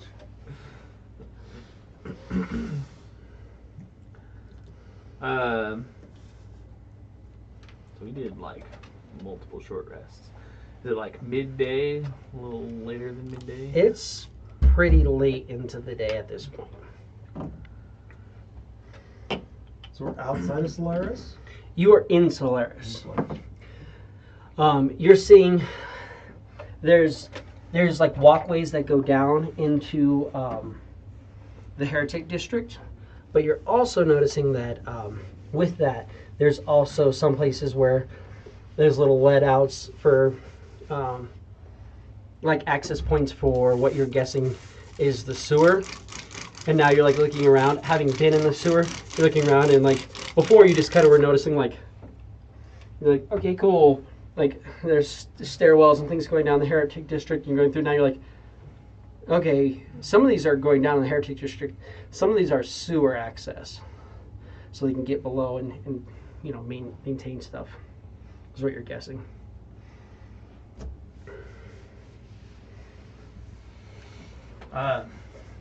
We should find possibly we'll either go back to the inn we stayed at the night before, find somewhere to sleep. Cicatrix, Vilnock, and I still need to stop by the Rangers District. But when we're on our way out, we can stop by the stables and grab our cart. But if we're going to continue, I don't know what the plan is now, but if we're going to continue to do Somewhere or another, we had to go to the mountains. Forest. forest to fight. Heading off to the hags. forest to deal with the hags to try to get another one of the keys to the kingdom. And I say we should probably go back to the inn that we were at and rest, and then in the morning get our cart and head off.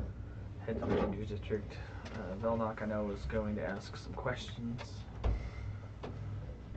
get more solid answers about what's going on in the forest. Get a feel for what's happening in this haunted forest area. Or do you want to go back and try to find this one guy? Tried killing us. Actually, I'm done with this guy. Well,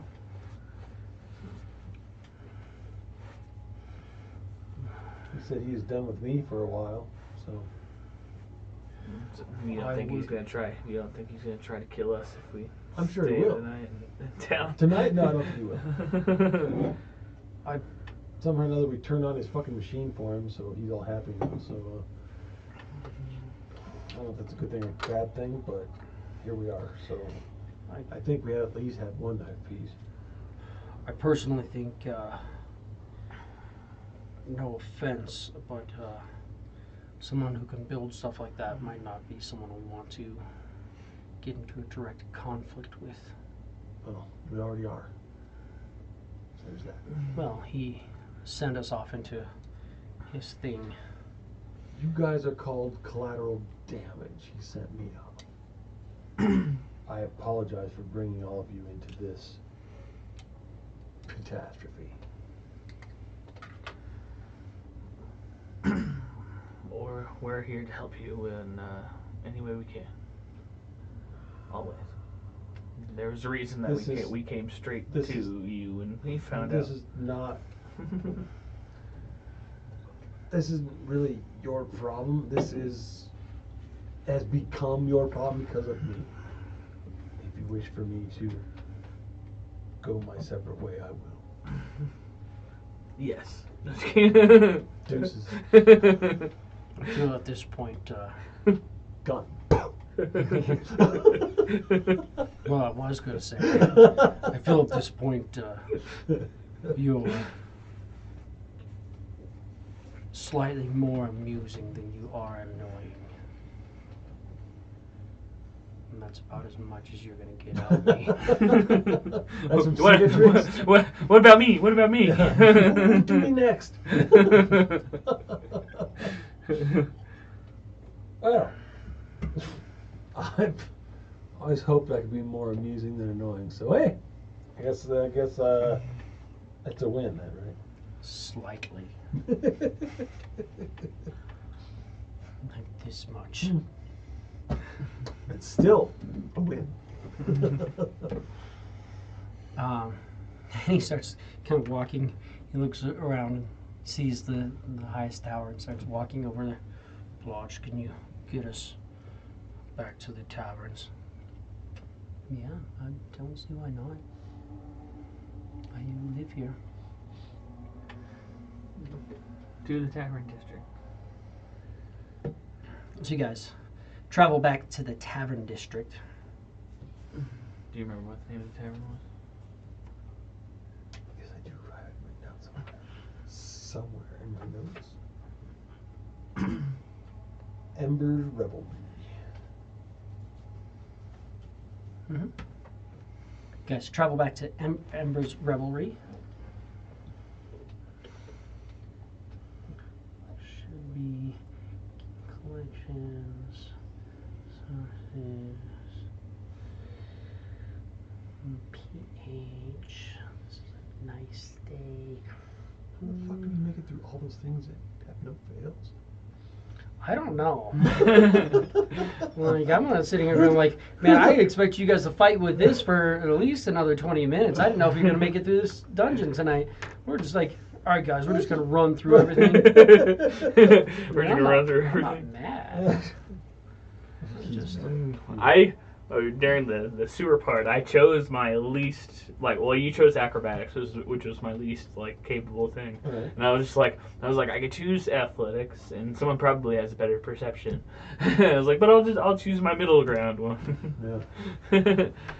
I'll do perception. I have a +2. so this is a good one. So it's going to be,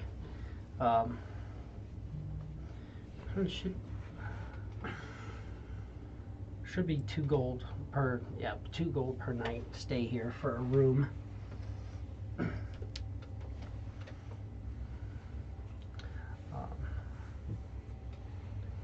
This city shit's expensive. I prefer to be in between. Yes, we would all like to be back at home. There's 5 of us. He's like, I can cover the cost of the stay if you wish. Oh, God, I'm just saying. Seems a little spendy, but okay. I'm gonna throw my 2 gold. So 2 gold each. Yep. No one's gonna cover anybody who's not here. Nope. I'll take my 2 gold off, and I'll take 2 gold off of all them. So In fact, spends 2 gold. I expect Cicatrix to spend 10 gold.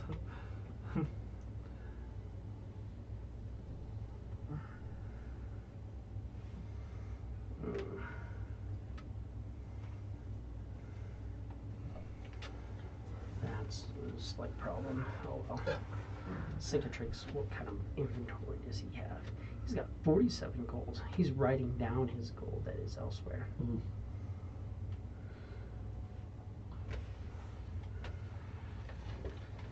2 gold. Remove. They're all set.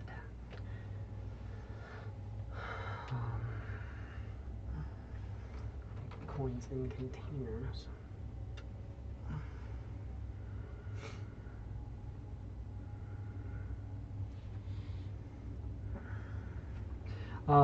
But you guys can rest for the evening unless is there anything specific you want to do at the moment?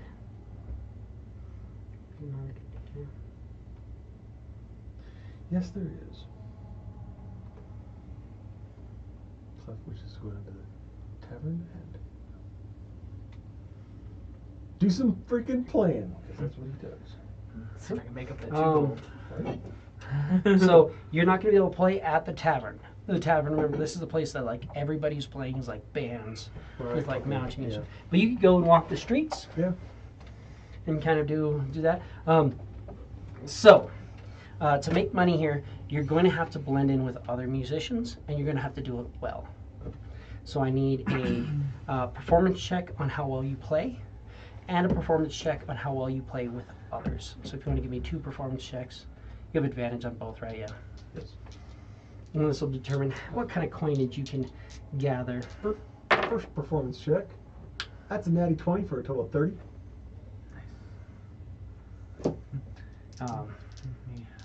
Natty 20. And the second one is a total of 21. So 21, and what was the natty 20 got you total? 30. 30. Okay. So 30 and 21, absolutely. I was gonna find it funny. It's like, all right, playing by myself. Nat 20, 30. All right, playing with others. 2 nat 1.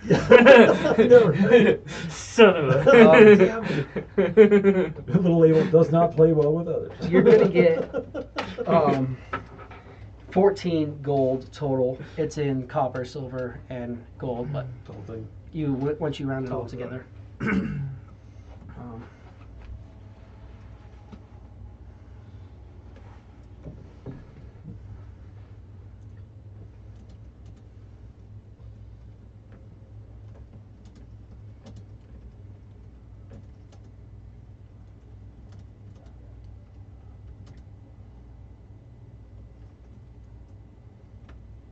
Sorry, I just had to adjust this.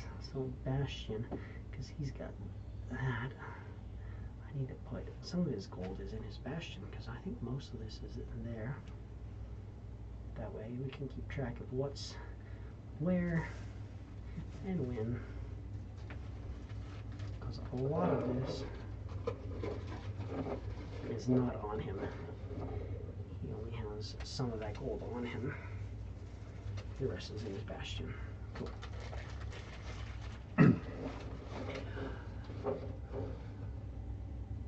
So you're playing and doing some music. We're going to rest, and rest well. That's all I want to do. Is long rest, because he has wanted to push that button for a while. Yeah.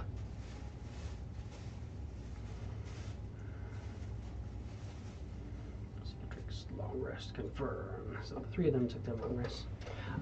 So yeah, you guys managed to mark off, or you guys managed to finish the long rest in Solaris. During this time, this is now the 2nd day in Solaris, and it's also when you take a long rest, that is a milestone for having survived and made it through that dungeon. Are you saying we get up to level 6? Mhm. Level 6. You guys are level 6. That's crazy. Now I kind of wish we were spending 50 minutes on trying to get through those last couple puzzles. Right.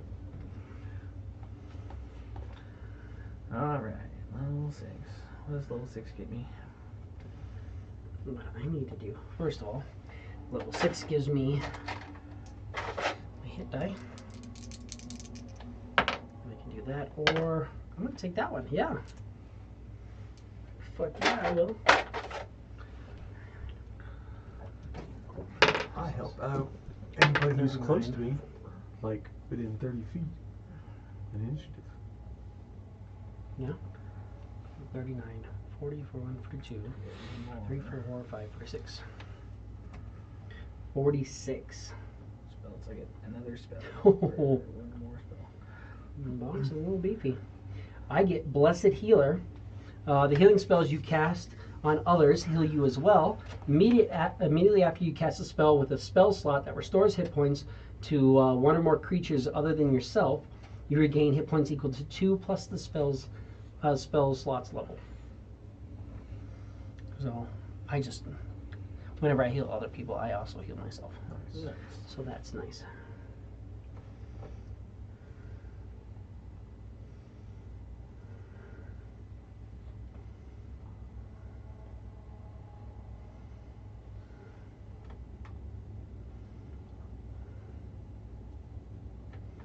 That's right.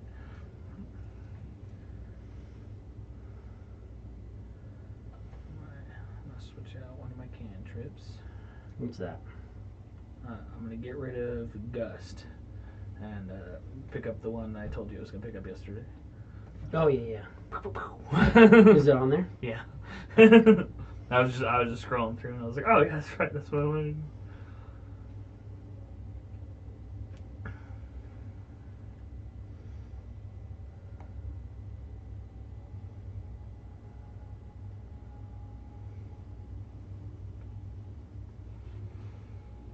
And I rolled a 4 for my HP. I'm at a current max of 50.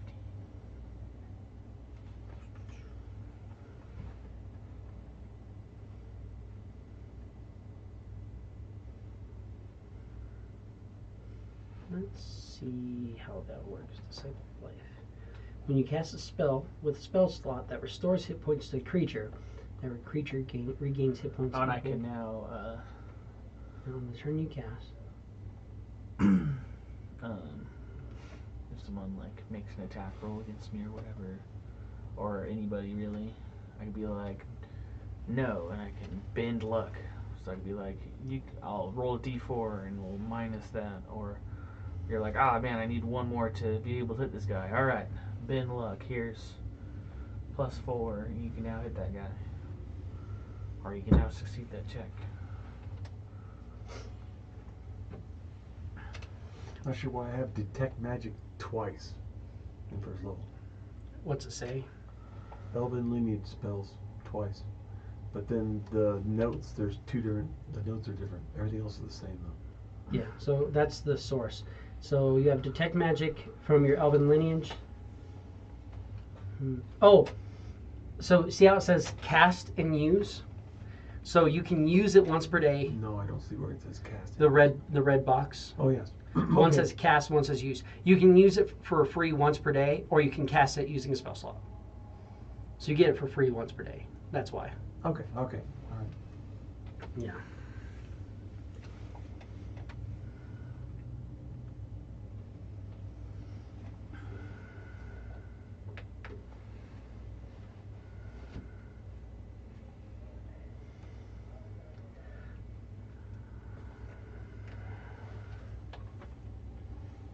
I might finally have a spell that does damage.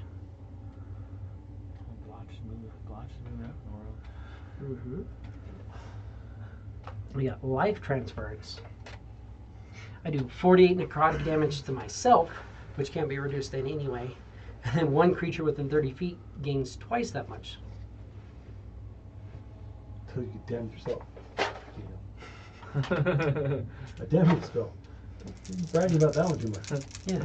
So, like right there, that'd be, ooh, that's a rough one. 8, so 10, 26. So 26 damage, meaning somebody else would get, what's that, 52? 52 Yeah, healing. 52 healing. Oh, plus it's a third level spell, so it'd be 57. 57 healing. Jeez.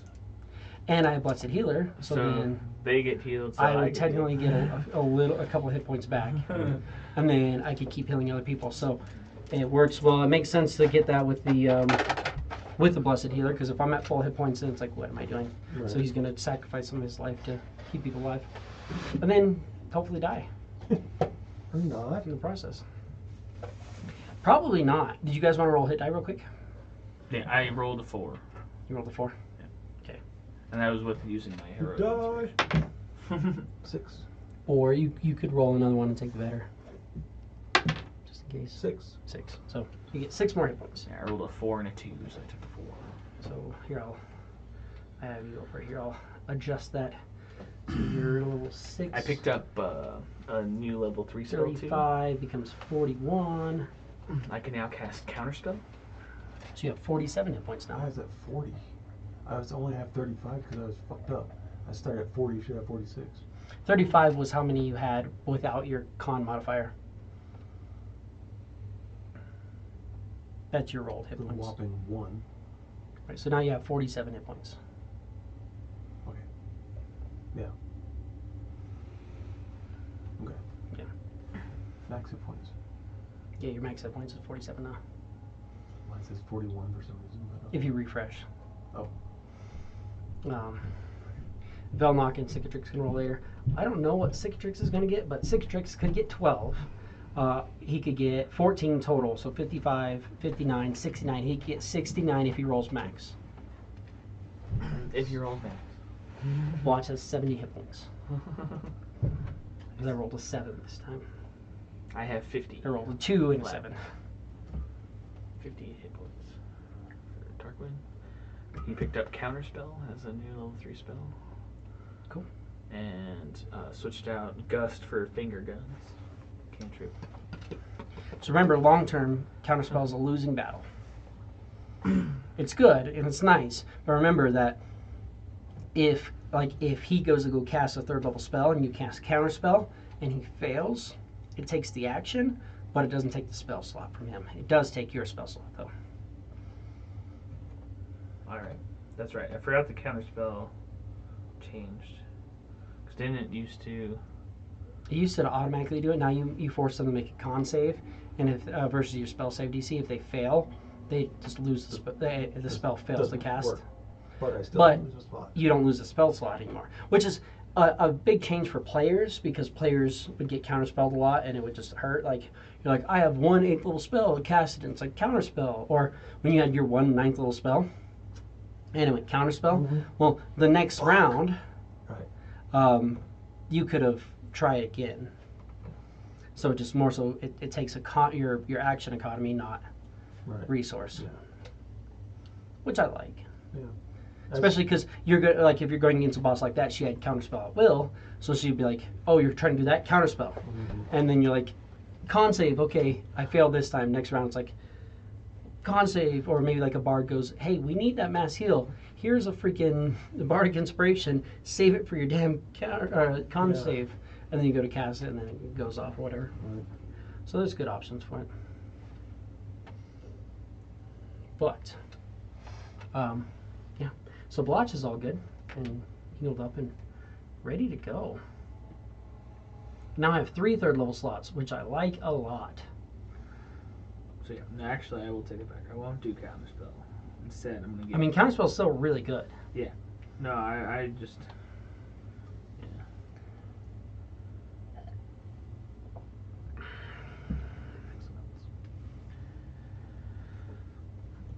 I'm more excited about the finger guns. I like it. I don't like that it doesn't scale in damage. It stays 2d6 damage all the way to the end. It just gets further away. This gets weaker and weaker because you go. As of right Basically. now, I can be like, see that guy that's 90 feet from us? Yeah. 2d6 damage. And it's actually funny because finger guns, the way it works is a cantrip, but it's a bonus action. You go bonus action, and your hand becomes a ranged weapon. Right. And then you can make ranged attacks that do 2d6 force damage. And every time you go up, and or every time the cantrip levels up, it at your like 5, 11, and 17, it just gets further duration or further range. Okay. Yeah. But it always does 2d6 damage. But as you get higher and higher in level, 2d6 damage becomes less and less consequential to whatever you're fighting. Yeah. As of right now, it's an extra 2d6 damage as a bonus action. Yes. Well, I think you You- still have to take your action and attack with Do it. it gangster style, sideways. If you look at it, it's a bonus action to activate it. And then it becomes a weapon, a ranged weapon that you're proficient with. Yeah. So it'd still take Yeah, your that's right. action to Yeah. attack. So 2d6 damage. For now. So the nice thing is, on short rests, I gain all of my bardic inspiration back. yes. Because I have a lot of things now that use bardic inspiration. Hell yeah. Yeah, that's Font of Magic is such a Font of nice. Inspiration. Yeah, Font of Inspiration is such a good one.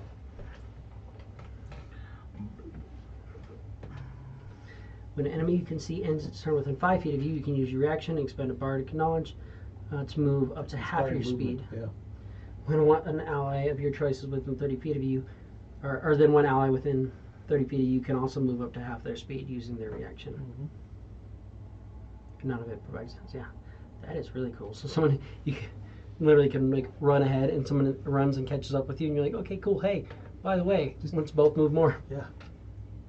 Oh, you're still here? Let's go. Keep going. When you roll initiative, you can expend a bardic inspiration if you don't have the incapacitated condition.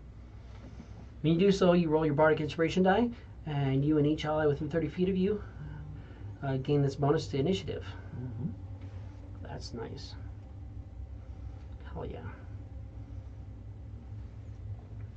Plus, you have one more spell that you can prepare per day. What? Yeah, you can I prepare was one more looking at that. I spell. didn't see it. Because you're at, you have to go to add spells, and it'll say that you have 3 cantrips and you have 9 out of 10 prepared spells. Oh, okay. So you can add one more spell to your prepared arsenal.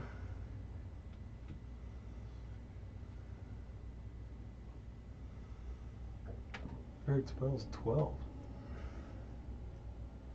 Well, it's because you're gonna have something else. If you go to character builder, it'll show it differently.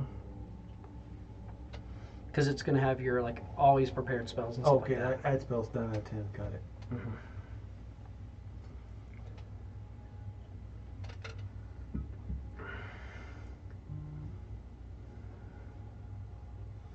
And Velnok's gonna get. Oh, what is? Oh, I think Velnok gets something really cool too. Undead thralls. When so you can add animate dead to your spell book if it's not already there, which it is already there. And when you cast animate dead, you can target one additional corpse pile of bones, creating another zombie or skeleton.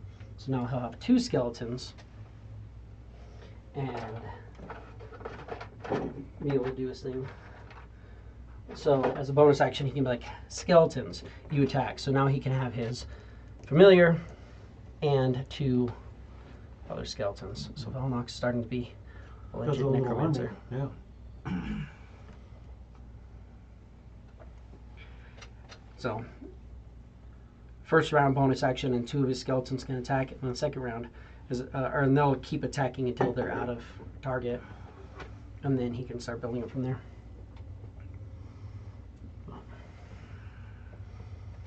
That's cool.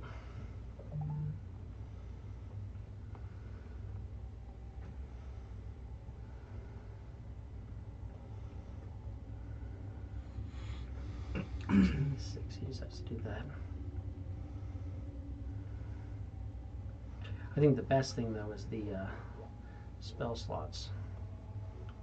That extra 3rd level spell slot is very nice at this level. What's Cicatrix getting? Trying to remember. Because he's going up on level 2. So I think 6. Nice. That's a very good Cicatrix one. Heck yeah. Looking solid. So I know the party has a lot of stuff that they want to do in town, the people who aren't here.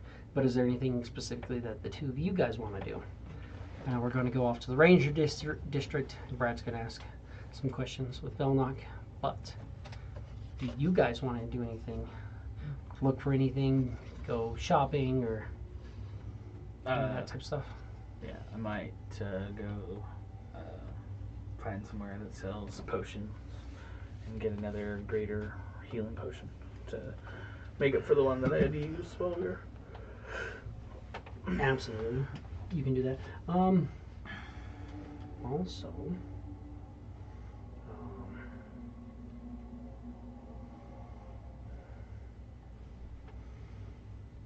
you can do that, but also,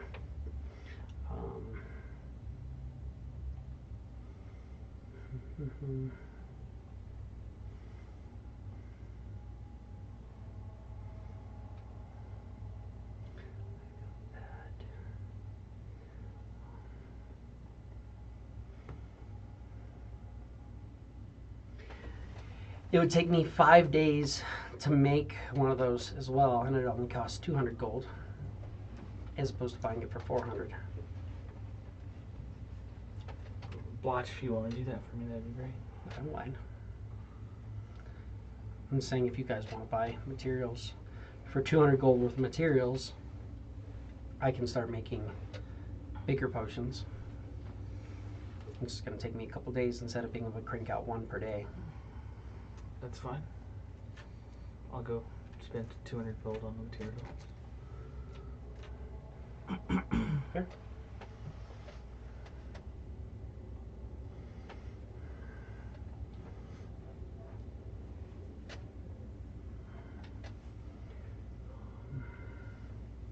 I also don't like being in that situation, so I'm going to not. I don't have the materials for it. Yeah, I do. I have enough to make one. So I'm gonna start on that. I'm gonna make myself one scroll first.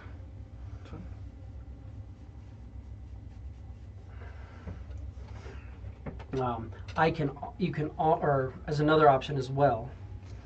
The potions are great, but I can also, if you guys want, for 25 gold piece a day, I can make scrolls of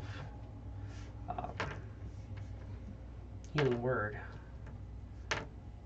which I can cast, or you can cast. I'm gonna burn off a scroll real quick. It's an option, excuse me, so that we can, because it'd still be a bonus action to pop off a scroll of healing word. Would only cost 25 gold to make one. It takes 1 day to make it, so 8 hours of work, and then that might be better than a healing potion. Right. Just because you can pop it off and it's going to do the same as a small little potion, but you can also hit somebody else with it, and it costs half as much.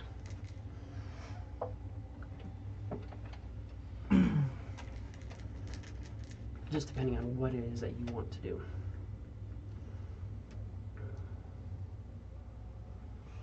Or I guess, sorry, it costs the same amount because brewing a normal potion is 25 gold, and a healing word scroll is 25 gold. Plus, we took a long rest. So, how many charges did we get back? 3. So, my armor gets a little bit of stuff back.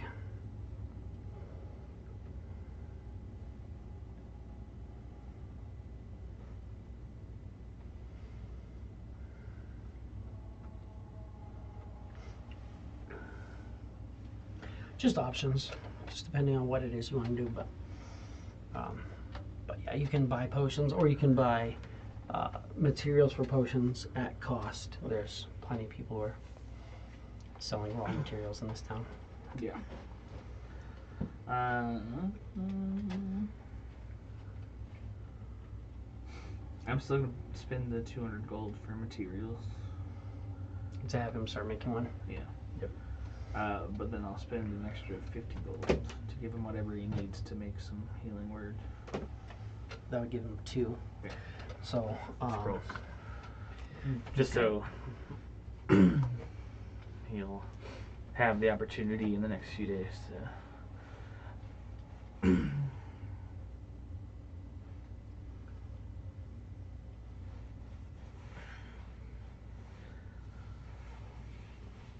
so I don't know how much travel we're gonna have to do to get to the forest.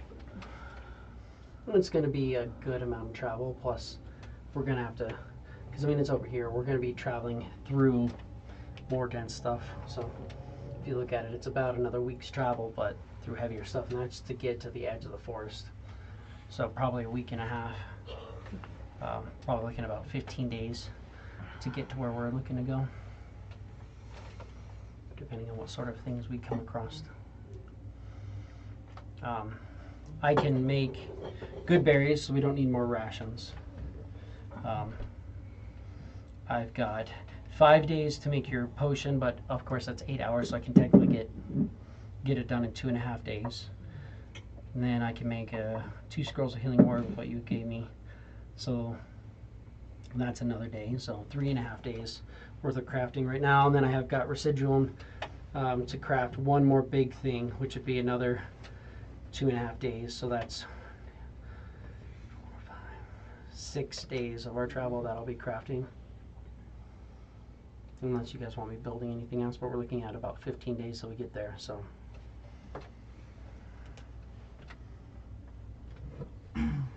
What are we looking to get into? What is the anticipated?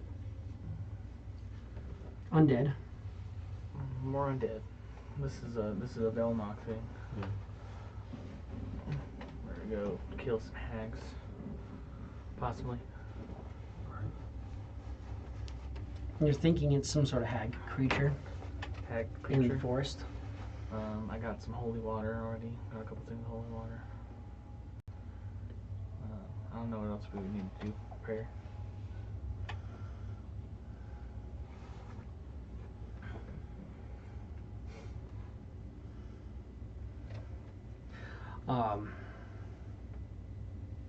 You could go to library and try to library district and try to research hags. Definitely.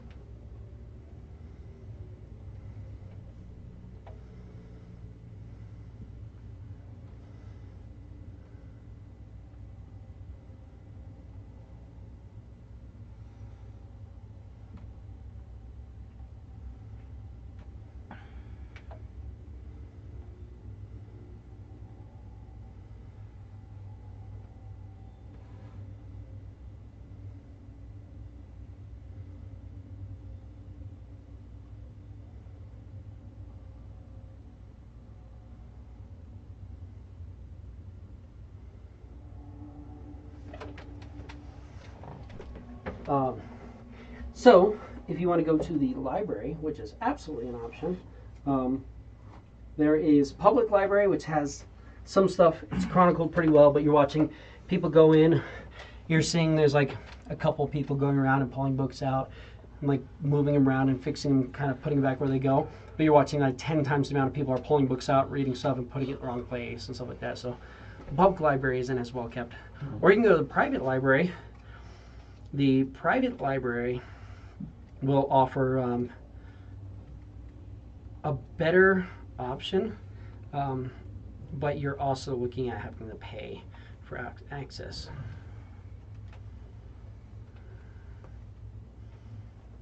Just depending on what you would rather do. Look for hill giants, right? Half dragon? Grimlock. Too far. Yeah, harpy. Really? Are they? Because it's going to be under. They're all going to be split up, aren't they? It's going to be green hag. Yeah, of course you are.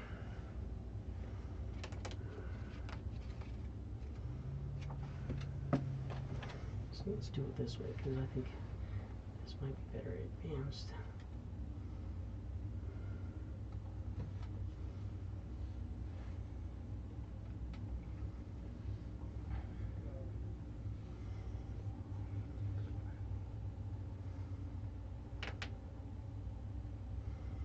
There we go, yeah.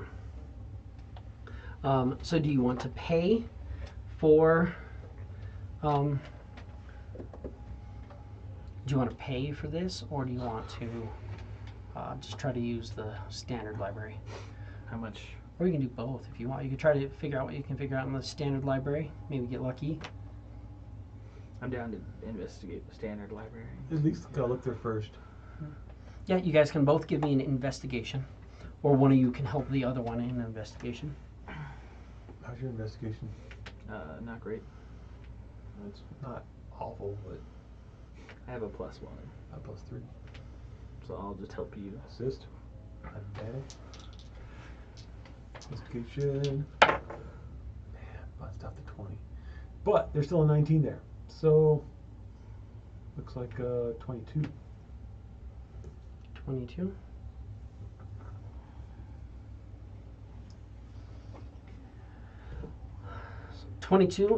So you're finding that there typically tends to be about 4 types of normal hags. There are sea hags, and the sea hags are aquatic dwelling monstrous creatures. Probably not much of what you're looking for. You've got your green hags. Your green hags, I mean, they tend to inhabit forests, so that could make sense that it could be a green hag. Green hags work bitter magic to foul all that is beautiful and pure. Whether alone or in covens of other hags, these ancient witches call eerie forces spreading corruption and plotting doom for those who earn their ire. Green hags are adept deceivers, and they use illusions to cloak themselves in unassuming forms, hoping to tempt innocence into peril. These hags often spirit their victims back to the surreal lairs where they hold captive prisoners and cook them into monstrous meals. Green hags frequently know strange magic or forgotten secrets, such as the weakness of villains, location of lost treasures, or other ways to break curses. They might trade such knowledge for rare magics or symbolic treasures. Things that they tend to trade for is things like the bargainer's memories of a loved one, the cauldron of a rival hag, a favor to be redeemed from other hag wishes, a flower from a forbidden Feywild garden, a gift given freely by a Yugoloth, a vial filled with a ruler's tears, or something like that. Just random crazy things that they might ask for. There's also night hags. They tend to be more of the lower planes, but depending on what's going on, they may be coming out.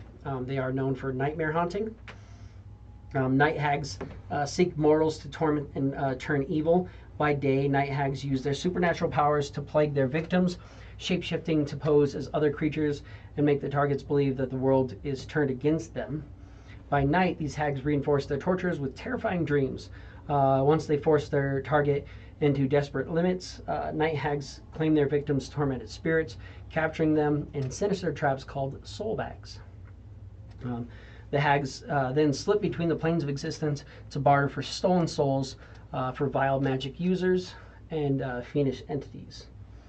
Night hags maintain networks of nefarious customers and collect rumors from across the lower planes. These hags might part with their secrets in exchange for magic items and other wicked prices. There's not much more that you know about them, but you also know that there's also arch hags. Arch hags are immortal and unpredictable. They hoard secrets and strike magical bargains, altering fate to indulge their fickle whims. As you start reading, the book goes blank. That's all you get. You read that, and then the book the words just kind of seem to just, and you, as you're watching, literally the words just kind of seem to like fall off the page. You're like,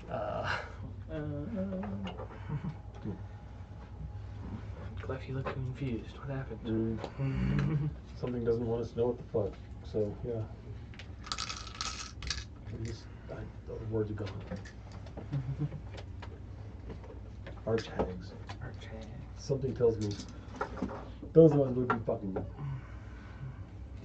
Something about them. Immortal. give me a history or an arcana, whichever's better. I think they're the same for you, right? I think so. Yes, they're the same. 21? If it's an arch hag, you guys aren't ready for it. Okay. Arch hags, you've heard of warlocks that get their powers from arch hags. So you're thinking it's probably not that, but maybe that at this moment. Okay. You're looking for a bunch of hag stuff, and as soon as you start to try to look for it, someone's like, "Wait, what is he doing?" No. Yeah. Stop it. So you're thinking green hag or night hag, probably something along that line? Sea hags pretty much no. Probably not. Unless, I mean, there is a big-ass fucking body of water here, so depending on how far up, it could theoretically be a sea hag. Those would be like river hags, right? Right. They're aquatic. Yeah. It says their layer is coastal and underwater. So They could also just be Underwater. Big ass underwater. friggin' river like that, yeah. Yeah, I'm a big Plenty of underwater there. The only other thing is, as you guys are trying to research out that way, you will be warned that if you go that far, pretty much definitely if you go more than 5 days travel out, you're looking at being in heavy Elven territory. Not necessarily allied Elven territory. So just Throwing it out there. Just, throwing it out there. Just know just because, yeah. you're not flying any Solarian banners, so that's not anything terrible, but just know that they're not going to necessarily be like, oh, hey, how's it going? They might just be like, you know what, we don't want travelers today. And say something about it. Just a warning. But, you guys can, we'll let everybody else figure out what they want to go from there. And on that, we will pick up from here next week. Thank you guys for joining. Be sure to comment, like, share, subscribe, do all the things if you want. Thank you for watching, and we will see you next week.